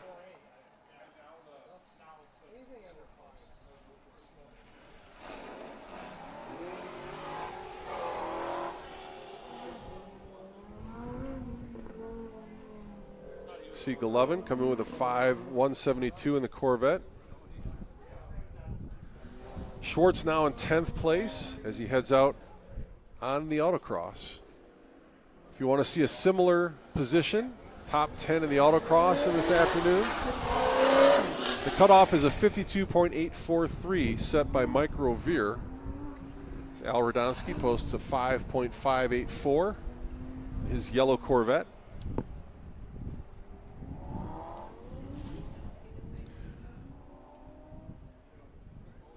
Newcomer Justin Hirschiber, 2007 Corvette, steps to the line on the Peak Performance Challenge. So here comes Schwartz. Didn't see any cones get knocked down. 55.469 his run, not going to be inside the top 10.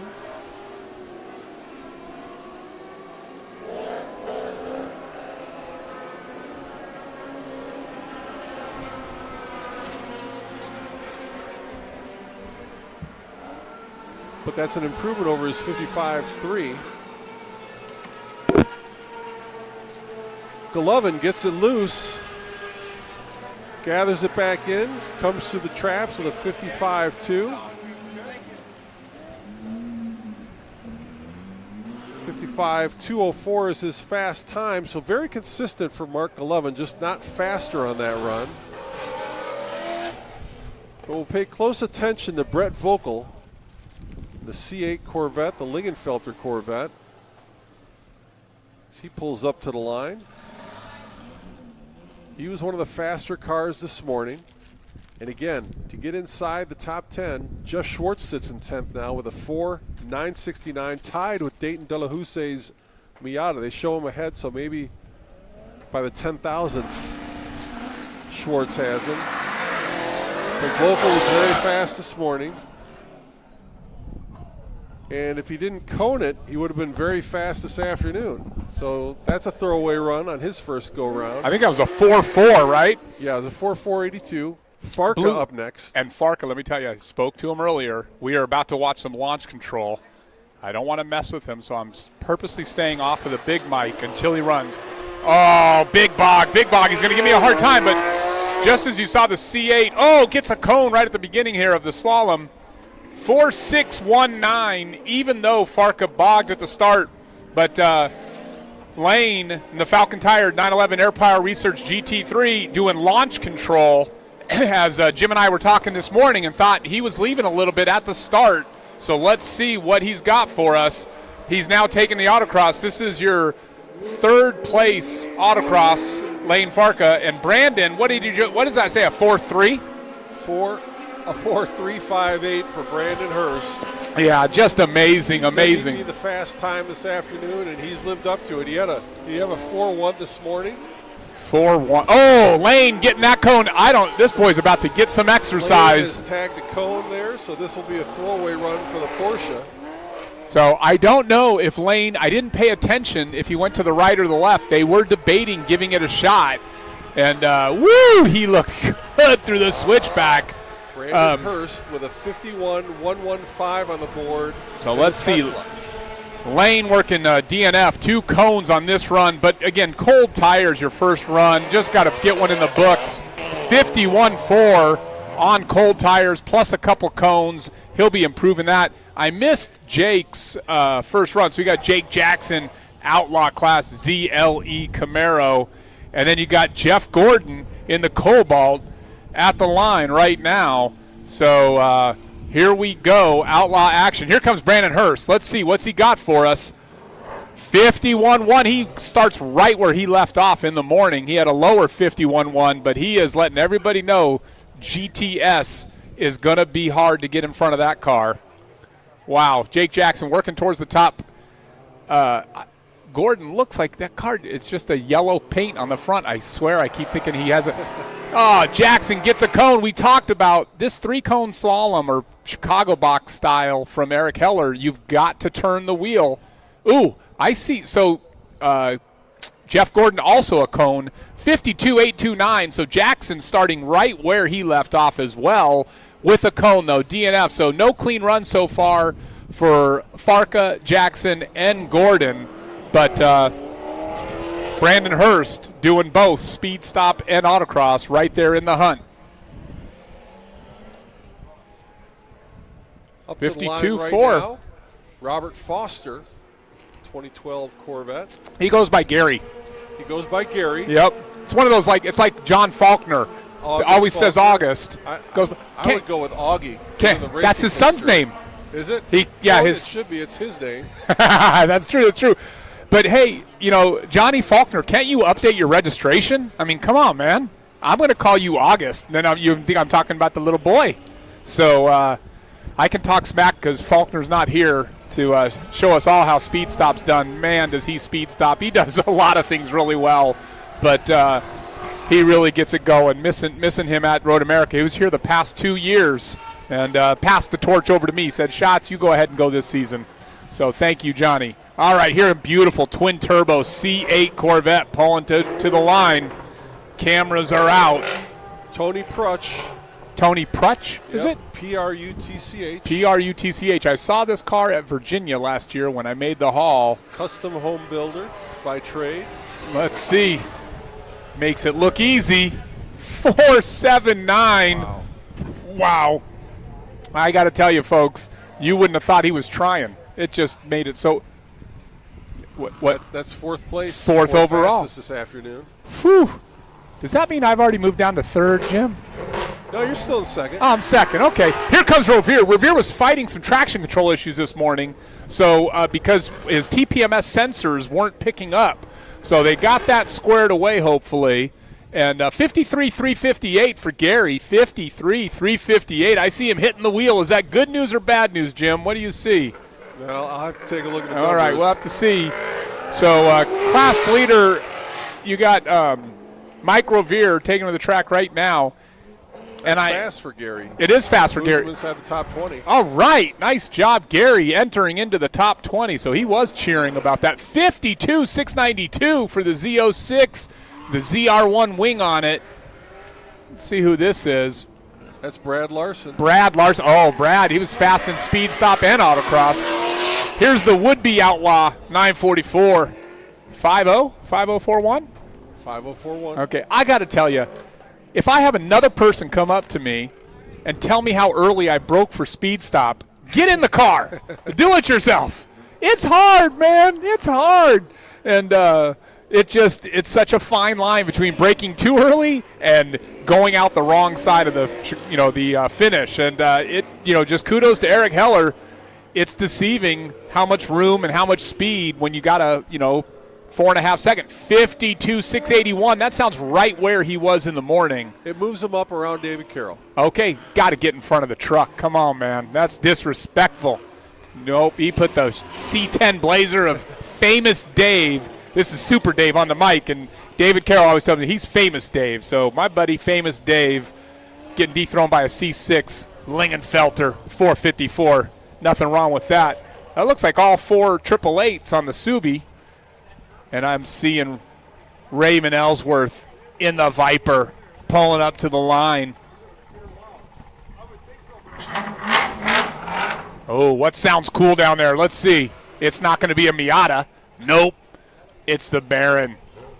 Emil. C7 Corvette. Ooh, first gear to second. Ellsworth not messing around. 4.9 right away. 4.9. He was starting off in second. There's that much grip here. I agree with the first gear launch. My car was hooking better than it ever has. The grip on this golf cart. It's a go-kart track. Whatever. Anyways, the grip is really good at the start of Speed Stop and at the end of it. Ooh, cone down for Christine. Let's see in the Speed Stop. She had a 5.3, 66.499 for the C7 Corvette. Well off pace. Yeah, so may have stopped for a cone because here comes the Subi fast approaching the finish. Here comes Emil with a passenger. Let's see. Might be his daughter. Woo! Throws it in there. 4.99. Gotta like that, Emil. Good start. 53.872 for the Subi. 53.872. Not faster. A lot faster or not? Not faster. Okay, not an improvement yet. The beautiful Lamborghini STO. Let's go. Sits in 10th. 10th place Actually, on 14th. He was in 10th after the first go-round. He's been moved back to 14th with a 4.969. Okay.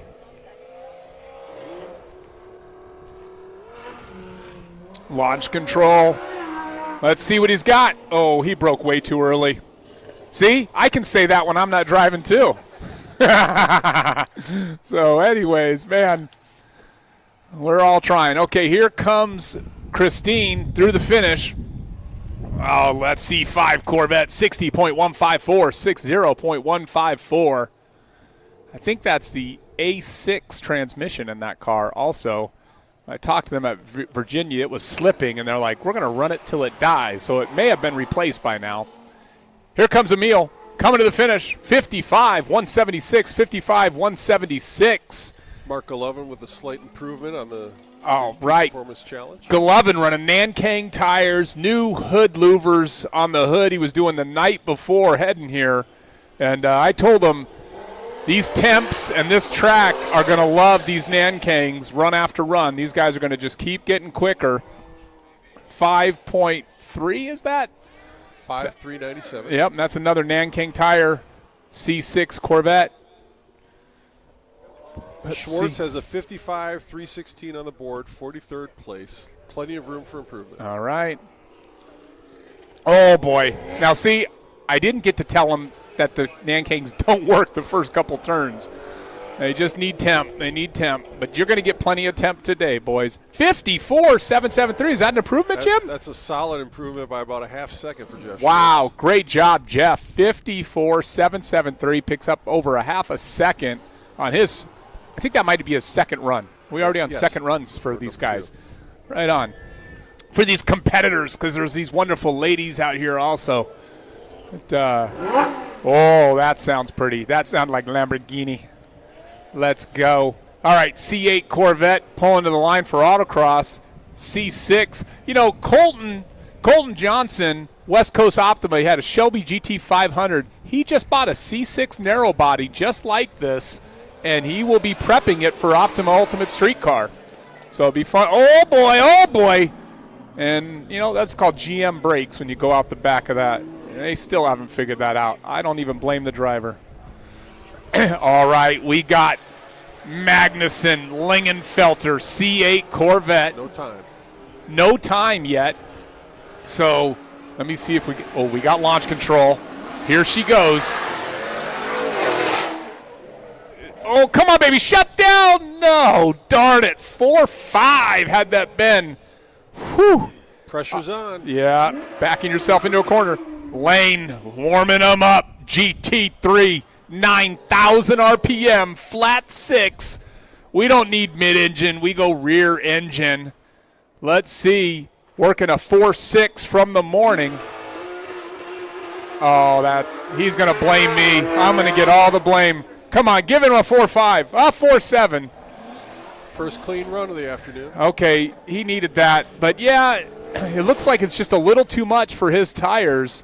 And he's getting a lot of wheel spin trying to do launch control. So Lane was right, I was wrong, and he probably should just come out easy. Talk about not coming out easy. Brandon, 4.1 Hurst. What's he got for us? 4.2. 4.2. Everybody racing for second place here today at Road America in the speed stop category. Now, let's see. Does Lane keep his head cool for the autocross? Got a 51-158 on the board. All right, Jake Jackson, Outlaw class, Nankang tires, AJ Hartman Aero. Let's go. Jackson with a 5-1-2 on the board. And 5-1-1. That might be a little bit of an improvement. It gets him around 2 cars. JDP tuned last minute. JPR Racing put a ethanol tune in that bad boy for him. So he's making more power than he's used to.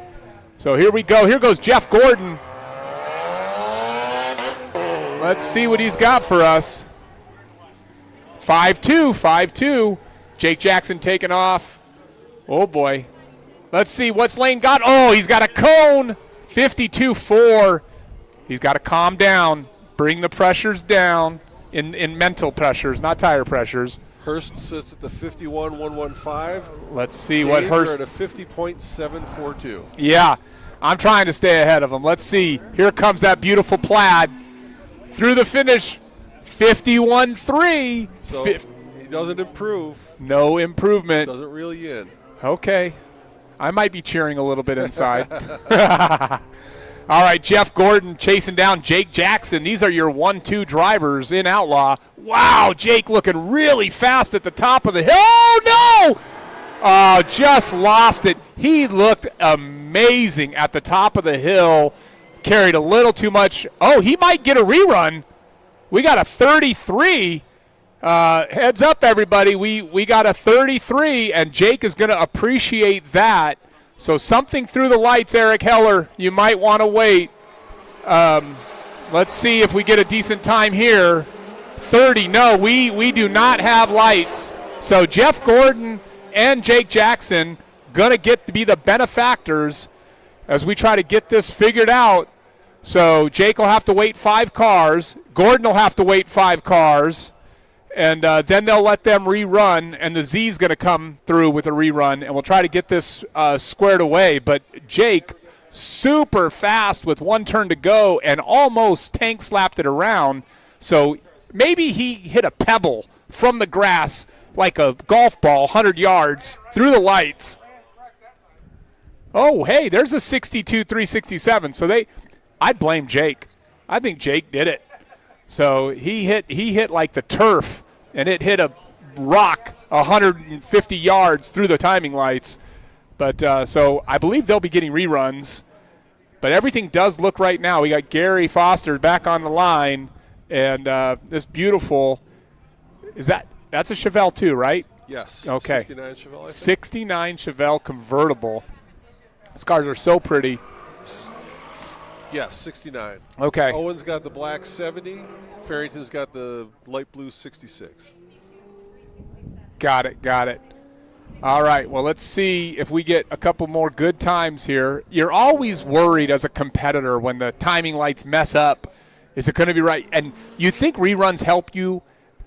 Sometimes they help, sometimes they hurt. You know, you had that great run, so you just want it to work. Oh, boy, he's not making that. Raw time, 4.699, but he went right on to the autocross course. 59.954 for the 69 Chevelle. 59.954. Nice job. Nice bump up for him in time. He was running a 61.9 prior to that. All right, well, I'm really excited to see Jake Jackson getting this rerun right here. Nankangs are going to be right. He's going to be in the right mindset. Keep it cool. Now, what's interesting, he's not getting the speed stop. That makes sense. So he's just taking it easy. He probably should have went through the lights, though. So we need, because they're hitting the start lights. He should have hit the finish lights. We need to make sure that they are aware. Jake did not go through the finish lights, and so I'm just a little concerned. They're going to have to reset the stop because they both are skipping. They probably should have just putted through. So hopefully they erase those, get our clocks zeroed for speed stop, and we should be good. But all right, Jackson for his rerun. Gordon on the line. Here we go. 52.680 on the board for Jackson. Let's see what Jackson's got for us. He is looking nice and patient, tight and tidy. Slow is fast. He's going to go right into the 51s. Come on, Jake. And there's cloud cover. It's just perfect time. 53-111. 53-111 for Brad Larson. Nice job, Brad. Needs to clean up the stop box, but great auto. Oh, wow! They're going to go check that cone. Darn it, Jake. I think he moved that cone. They may call that on you. Let's see. He's got the car much more tight and tidy here. Coming to the finish. 2 cones to go. Oh, he kills that cone. 51-921, but +1 will DQ the run. Even if the top of the hill cone didn't count, the bottom of the hill did. Fantastic 51-921 scratch time. Got to clean it up going into his 4th runs. Let's see what Gordon's got for us. Gordon making that rerun count. 51-714. What do we got, Jim? That's about a tenth of an improvement over his previous run of 51.866 for Jeff Gordon. All right. So he still leads the Outlaw class. He won't pick up any points for that, but he just opens the gap, makes it that much harder for Jake Jackson to reel him in. Yep. Well, Jackson had a nice scratch time. He's got to clean it up. Let's see. Rovere, little drift on the far side coming up the hill. Nope. Oh, man. 4.757 for Jason in the Porsche 944 exhibition class. Just slid a little wide on the far side and moved that cone outside of the boxes. So they got to go fix those. Rovere with a 52.843 coming into this run. Okay, so he's got to fix that. There he goes. He's fixing that because 51.7. 51.7 for Rovere. That moves him into 5th overall. 5th overall. Welcome to the club. Wow, Michael Rovere, Lingenfelter Power, Yokohama Tires, putting himself in the top 5. There you go, Mr. Rovere. Great job. All right, Jason Frank, 944 Turbo with an LS in there.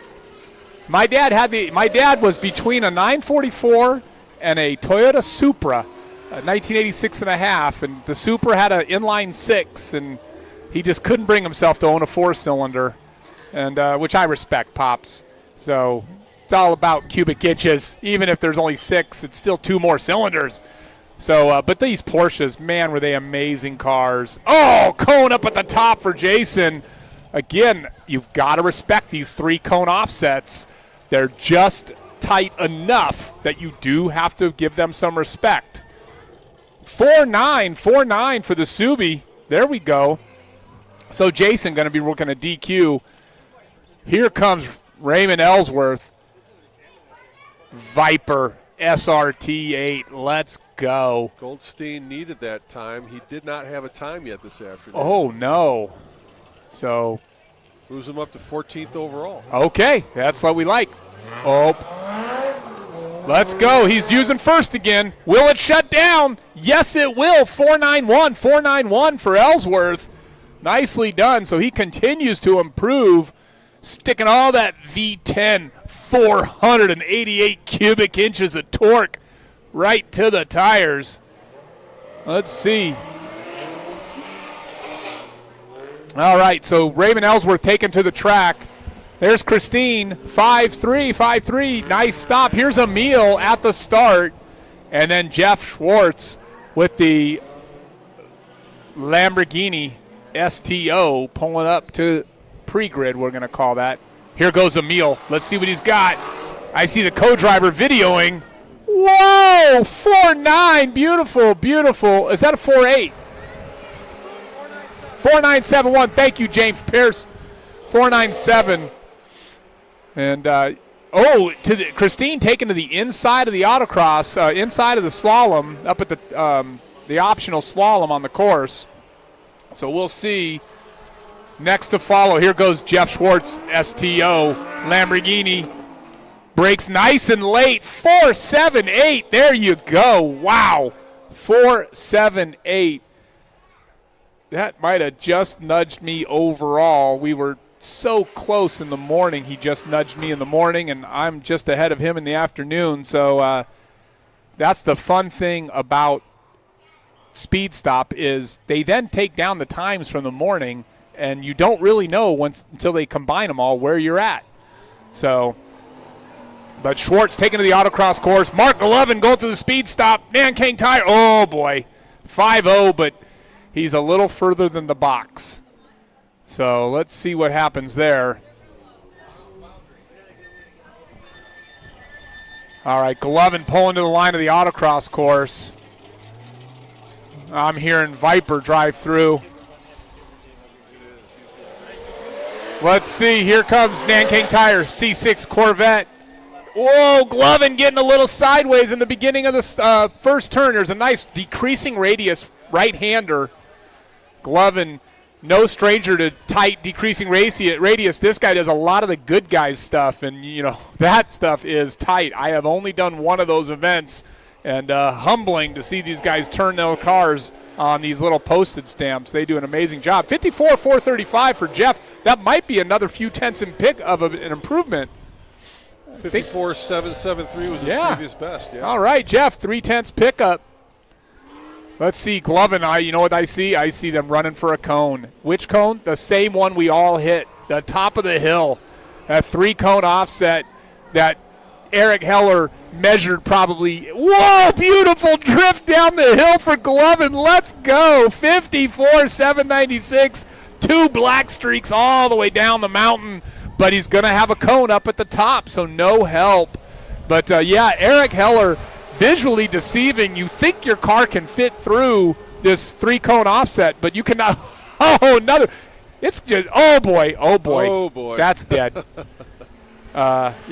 Just back up real quick, maybe. Take him with you. I don't know what you're going to decide, but let's choose it quickly. He's taking it with him. He's taking the cones with him. Put the cone the furthest out, dude. All right, well, I guess you got a green one. Somebody grab this cone right here. Somebody grab this cone. Okay, or don't. He can keep it. Stay out of the way, course worker. No.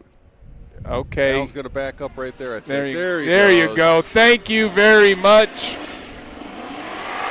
All right, we're back at the top of the action. Let's see. 4.77. He didn't have a time. And he didn't have a time, so talk about putting it in. Come on, Lane. Lane, you don't have to use traction control. I want you to win. 4.792. You don't have to use launch. You do what you do. So, air power research. Oh, yeah, it's just not happy at all. Let's see. Oh, Too deep. That's a Mustang time right there. That's not good. Yep, he's going to have to no more launch control. That does not work. I apologize. It works so well at Pro Solo. What? Say again? 4.276. 4.2. Let's see. Here he goes. Falcon tire. Oh, boy. Hit the cone. He kills the cone, but 4.0 plus a couple cones. Wow, Brandon Hurst. I mean, he had nothing but a fun run, honestly, though. He's got it locked up. Got to respect that. Now, I hear Lane down into first. Is he going to the inside? No, he's not. Okay, he's going to stay on the outside. Come on, Lane. Come on, baby. GT3 climbing the hill now. Brandon Hurst in the plaid, rounding the first corner for this. Oh, Jake, 5-0. 5-0, is it clean? If that's clean, that is going to be a nice improvement. I think he was on a 5-1. Jeff Gordon pulling up to the line, knows what he's got to do. These guys battling it out, 1 and 2 in Outlaw. All right, Jake taking off on the autocross track. Gordon coming into the slights. Let's see. 50.8 for Lane Farka. That's a 1 second improvement. Moving around Hurst. 5-0.86. What, did he have a cone? Oh, no, a cone again for Lane. Tough break, Lane. Is that his 4th run? Or is this 3? It seems like at least 3. Is this? Oh. That's 4. We're hearing that's 4. And Brandon going to get a 50.9 because the cone was gone. So Brandon going to take advantage of the missing cone, and as long as it's second to me, I'm okay with that. I was going to say, he's still not really good. Take advantage of it, Brandon. I like it, brother. Great job. All right, Jake Jackson, he'd like that cone to be gone. Let's see. What's he got? Outlaw. Come on, baby. 51.679. This might get him in front of Gordon. Let's see. What? Yes. So, okay. 51.866. Whew. Jake Jackson, Nanking Tires, getting himself in front of Gordon, but Gordon on a flyer right now. These two just tenths of a second apart. Let's see what happens.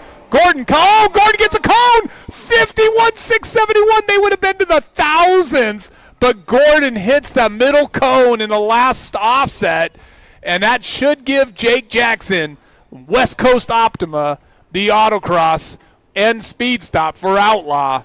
It is a battle that now will go to the Falcon Tire Road Course this afternoon for these Outlaw boys. Wow, what a battle.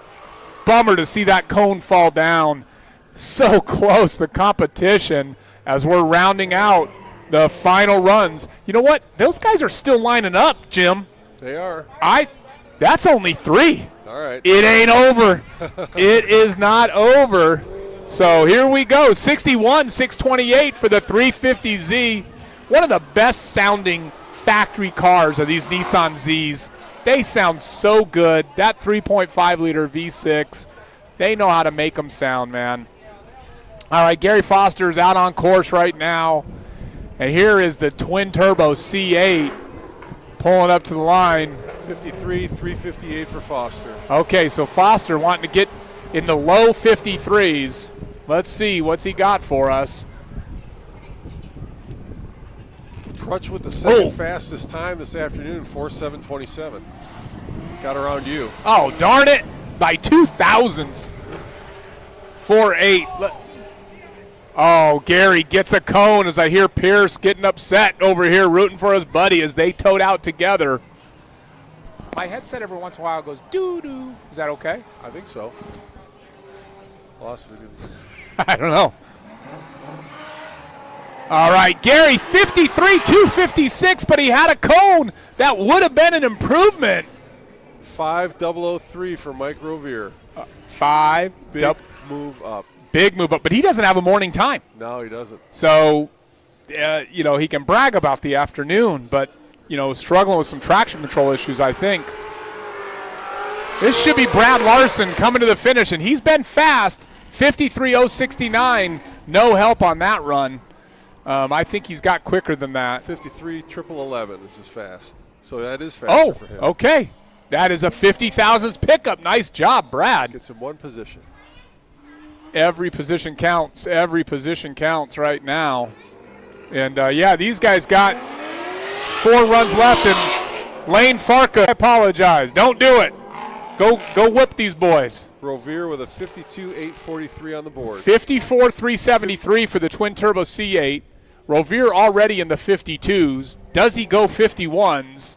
He's looking real good at the top of the hill. Shut it down, left-hander. Then the respect of 3 cones right here. Oh, no respect. No respect. It would have been a half-second pickup, 52.223, but hits that last cone. This course worker deserves a freaking soft serve ice cream. That's all I know. This poor guy, he must have drove the short straw.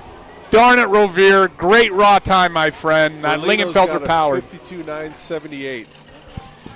Ellsworth? Merlino. Oh, Merlino coming to the finish right now.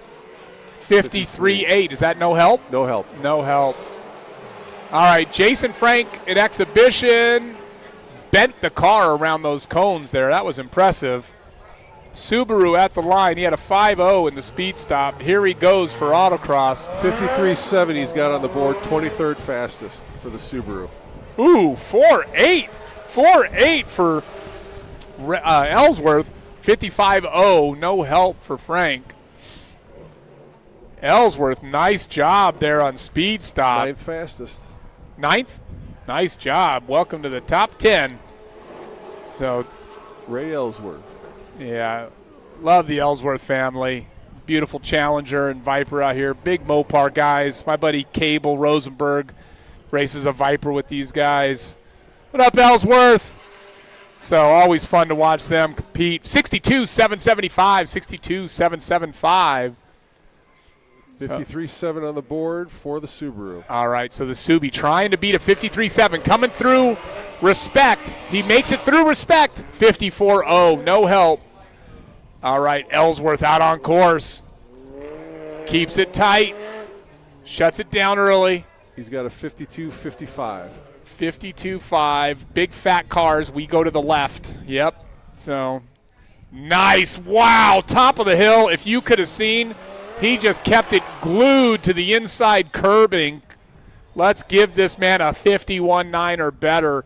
He needs a 51.84 to get around Chris Smith. Let's give him a 51.70. Oh, no! He forgot to turn left.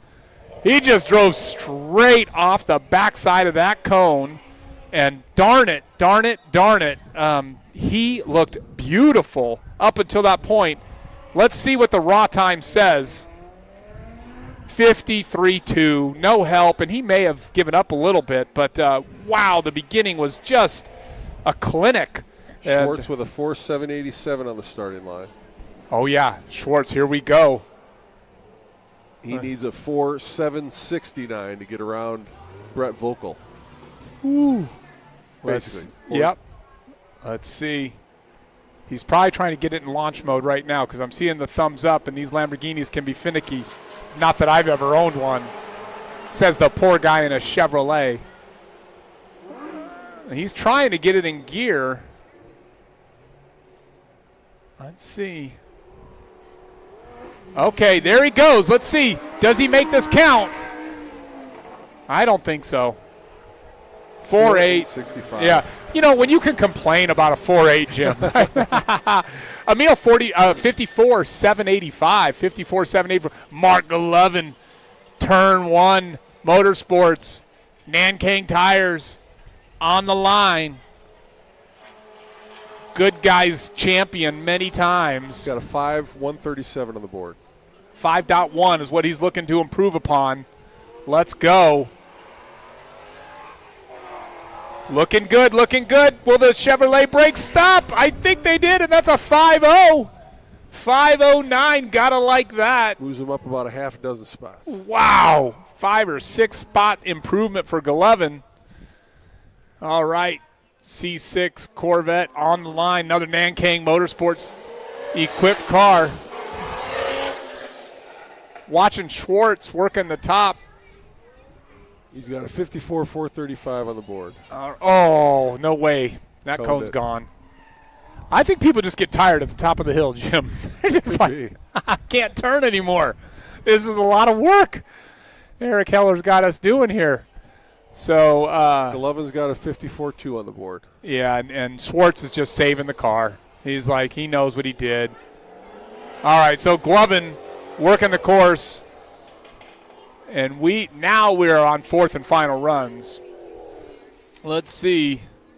So I think Glovin is the first car of this run group. So, I think Schwartz is. okay. This is for all the marbles. And I see them running after a cone. Ladies and gentlemen, if you're in that top cone, give it some respect. Everybody's hitting it. And, Glovin looking good. Whoa, 53.9. It would have been some help, but that top of the course, just no respect. 56.3 for Al Radonsky. All right, let's see if Al can improve on his 56. And here comes your fast 3 in the Peak Performance Challenge speed stop. So 56.338. That's an improvement, just ever so slightly. Hey, as long as we're improving, cool cloud cover coming over. You get it, Lane. You do what you do, brother. Cool, calm. You know what to do. 56.338, nice improvement. So we got the C6 Corvette narrow body taken off. And what makes it a narrow body? So the narrow body is that if you have a C6 Grand Sport or C6 Z06 or C6 ZR1, you have the wide body, big fender flares front and rear.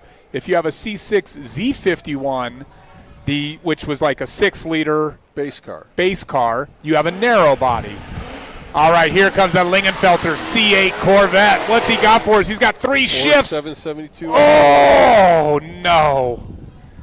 That's not going to be good. But what was the raw time there? 4.550. 4.526. 4.5. Wow. Farka's got a 4.79. All right, so Farka's already got a 4.7. Let's see him go 4.6. I know he's got it in it. Then you got Brandon. Then you got Jake. Everybody but Brandon at a 4.6. All right, here we go, baby. Here we go. Let's see. Doing it his way. 4.639. There you go. Oh, he didn't get around Vocal. Oh, Vocals count. Vocals will get thrown out. So he got around everybody but Brandon. Hurst on Okay, that run. and so Lane Farka putting himself back into second overall, showing that he's better than Porsche launch control. 4.049. Let's see. 4.5? Is that a 4.5? 4.5, yep. I mean, what is he saving his electricity or He what? must be, because he had a 4.0 on the board. Wow. All right, Lane Farka, fourth and final autocross run, chasing down Super Dave. Let's see what he's got. Brandon Hurst on the line. Jake Jackson at speed stop. Nanking Tires. AJ Hartman Arrow. Let's go. Let's see. He's working like a 5.0, I think. So let's see what we got here. This guy, 5.1, no help, and he looks like he may have got the cone. No help anyway, yeah. Oh, he gave him a thumbs up. All right, well, he used all of it. I hear Lane at the top of the hill. He turns the wheel. That's better than most right now. So let's see. 158. Come on, Lane. Come on.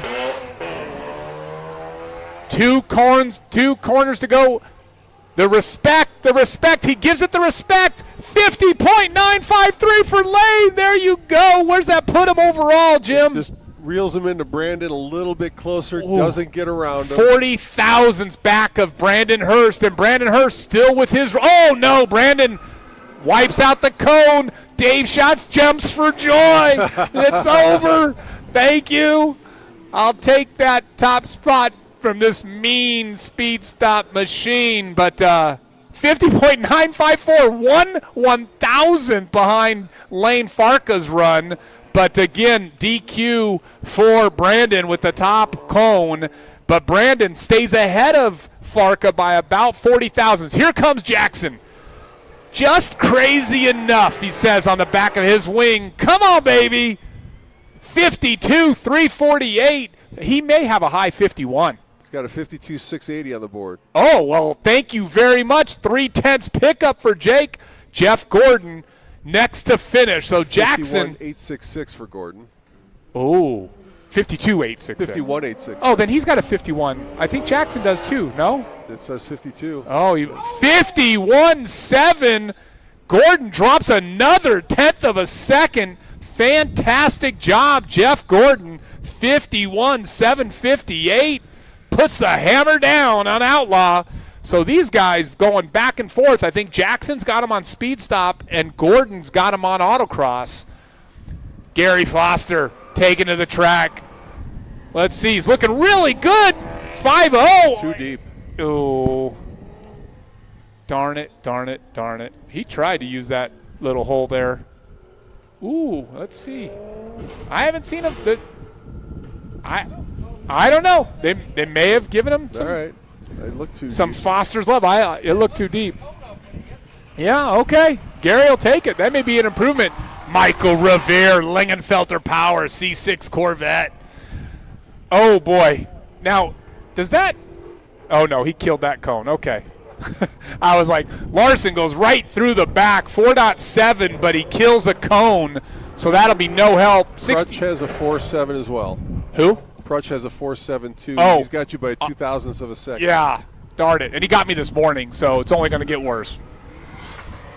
He needs a 4.638 to get around Farka. 4.627 if that Got cone around him. If that cone is clean, it is. Gets around Farka. Wow, congratulations, Perch. Nice job.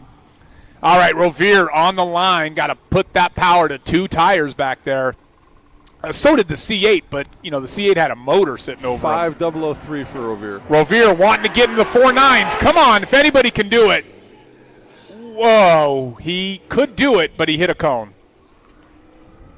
And they're going to hold that cone up. Yep, darn it. He got that 4.9, but he just went out the backside of the box, just barely. All right, Larson coming to the finish. Here we go. 53.11. 53.061. 50 thousandths pickup for Brad. Gotta love that. Way to finish on your fourth and final run. Dropping time. All right, Revere going to give it some heck on the autocross course. 52.8 for Revere. 52.8.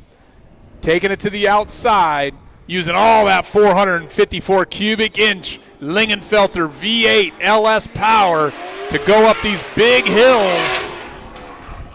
Let's see. Woo! Jason, 4.7. I think this is good, too. Fantastic run in the exhibition class, Porsche 944. Wow. 53.897 for Perch. Is that an improvement for him? He's shaking his hand. I think that's an improvement. Yeah. Nice job, Perch. 53.8. Yep. Here comes Revere. 51.842. Just like that. These competitors taking advantage of this cloud cover, really cooling down the track and the temps. That's a full second. Full second improvement for Lingenfelter. Michael Revere. Great job. Wow. Times are a-dropping as we're getting to the end of the runs here. Fourth and final runs. Ray Ellsworth going to show us how it's done. The SRT8 ACR Viper, new livery for 2023. It was just so beautiful when they redid this car. I forgot what it looked like. It looks so good now. This is all I remember. 55.079 for Fisher. All right, Fisher needing to break into the 54s. He had a great speed stop. What's his autocross going to do? 55.3. No help for Fisher on the autocross. All right. Here goes Raymond. Giving it to it. Giving it to it. Shut. Viper brakes. Second to only Porsche. Amazing stopping cars. I don't think that's any help for him, though. Nope, he had a 486. Yeah. All right, we got Christine on the line of that beautiful C5 Corvette. Let's see. I've had quite a few C5s. I've had C6s. I've never had a C7. Michael Goldenstein with a 53.7 on the board in the Subaru. All right, Goldenstein trying to get down in the low 53s. Let's see what is Ray got for us. Oh, he's got a cone, and it would have been right there, 53.831, but a DQ due to the cone. Come on, Ellsworth. Let's go. Let's go. Don't get tired. Don't get tired. Got to stay up on that wheel. He's got a 52.5 on the board. Which I think Christine just had a 4.9. I didn't even see, by the way, in speed stop. Nicely done. So Emil pulling up to the line for the autocross. Christine chasing down Ellsworth. Ellsworth next to finish. He made it through no respect. He's coming towards respect. So let's see what happens here with 2 big turns to go. And 1 offset slalom we call respect, because you better give it that respect. He does. Let's see. 53, 195. He gave it too much respect. That's what that happened. That's what happens. Great job, Ellsworth. No improvement, but nice, clean run. 58.5 for Christine. Christine trying to beat a 58.5. We got our last 2 cars out on course, Christine and Emil. Christine coming towards respect. Let's see. She's looking good. Oh, no, she did not give it enough respect. 58.5. It would have helped her. That would have been a nice pickup, but that cone is going to negate that improvement. Barron's at a 54.7. All right. Now, Emil, 54.7, the time to beat. Let's see what he's got for us. Rewind. 1 turn to go. Coming through respect. He gives it respect. 54.70 about matches his time. 54. Just a couple hundreds faster, not enough to get around Brett Vocal. A couple hundreds, but not enough to catch Vocal. Great job. I see he's got his daughter in the car. Right on. All right, everybody. It's Super Dave signing off. We will see you on the Falcon Tire Road Course for practice this afternoon. Thank you, Dave Schatz. A great job. Again, making me look terrible. Going to get me fired if he keeps this up.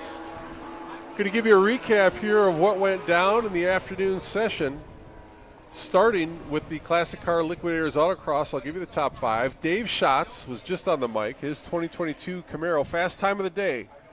Orange Camaro, 50.742. Second fastest out of the GTS class, Brandon Hurst in the Tesla Model S with a 50.914. Third fastest out of the GTL class, Lane Farka in that Porsche GT3 with a 50.953. Fourth fastest out of the compact class, Dayton De La Houssaye in the Mazda MX-5 with a 51.713. And fifth fastest out of the Outlaw class, Jeff Gordon in the 2007 Cobalt SS with a 51.758. Moving over to the Peak Performance Challenge, 5 fastest. I'll go from 5th to the fastest this time. 5th fastest, exhibition class, Jacob Fisher, 85 Porsche 948 with a 4.757. 4th fastest, Dave Schatz, 2022 Camaro with a 4.729 in the GT class. 3rd fastest out of the GTL class, Lane Farka, 2015 Porsche with a GT3. It's a 4.639 on the board. 2nd fastest out of the GTS class, Tony Prutch, 2021 Corvette, Neon Corvette, 4.627 on the board. And the fastest in the morning and the fastest again in the afternoon, barely over 8 seconds total time. That's Brandon Hurst in the 2021 Tesla Model S Plaid. Well done, Brandon. As Dave said, we're going to move over to the Falcon Tire Road Course time trial. Some practice this afternoon, and then we're going to have the road rally into Plymouth. I'm being told it's going to go to the Advanced Auto Parts. If you want to see them up close on public roads, head to that Advanced Auto Parts in Plymouth. That's going to be the checkpoint. And the cars will check in there and head back to the track, and hopefully everybody will pick up 100 points. Tomorrow action resumes. We'll do the Winrock Speed Shop Design and Engineering Challenge all day long. And we'll also do the Falcon Tire Road Course time trial on the big track. For Dave Schatz, Tyler Hawker, and the whole crew here, Eric Heller et al., Optima's Ultimate Streetcar Series presented by Advanced Auto Parts. My name is Jim McElvain. Thanks for tuning in. We'll see you tomorrow.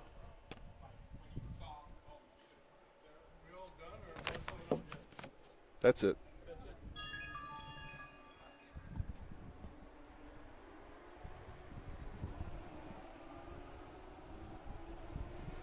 I gotta shut down my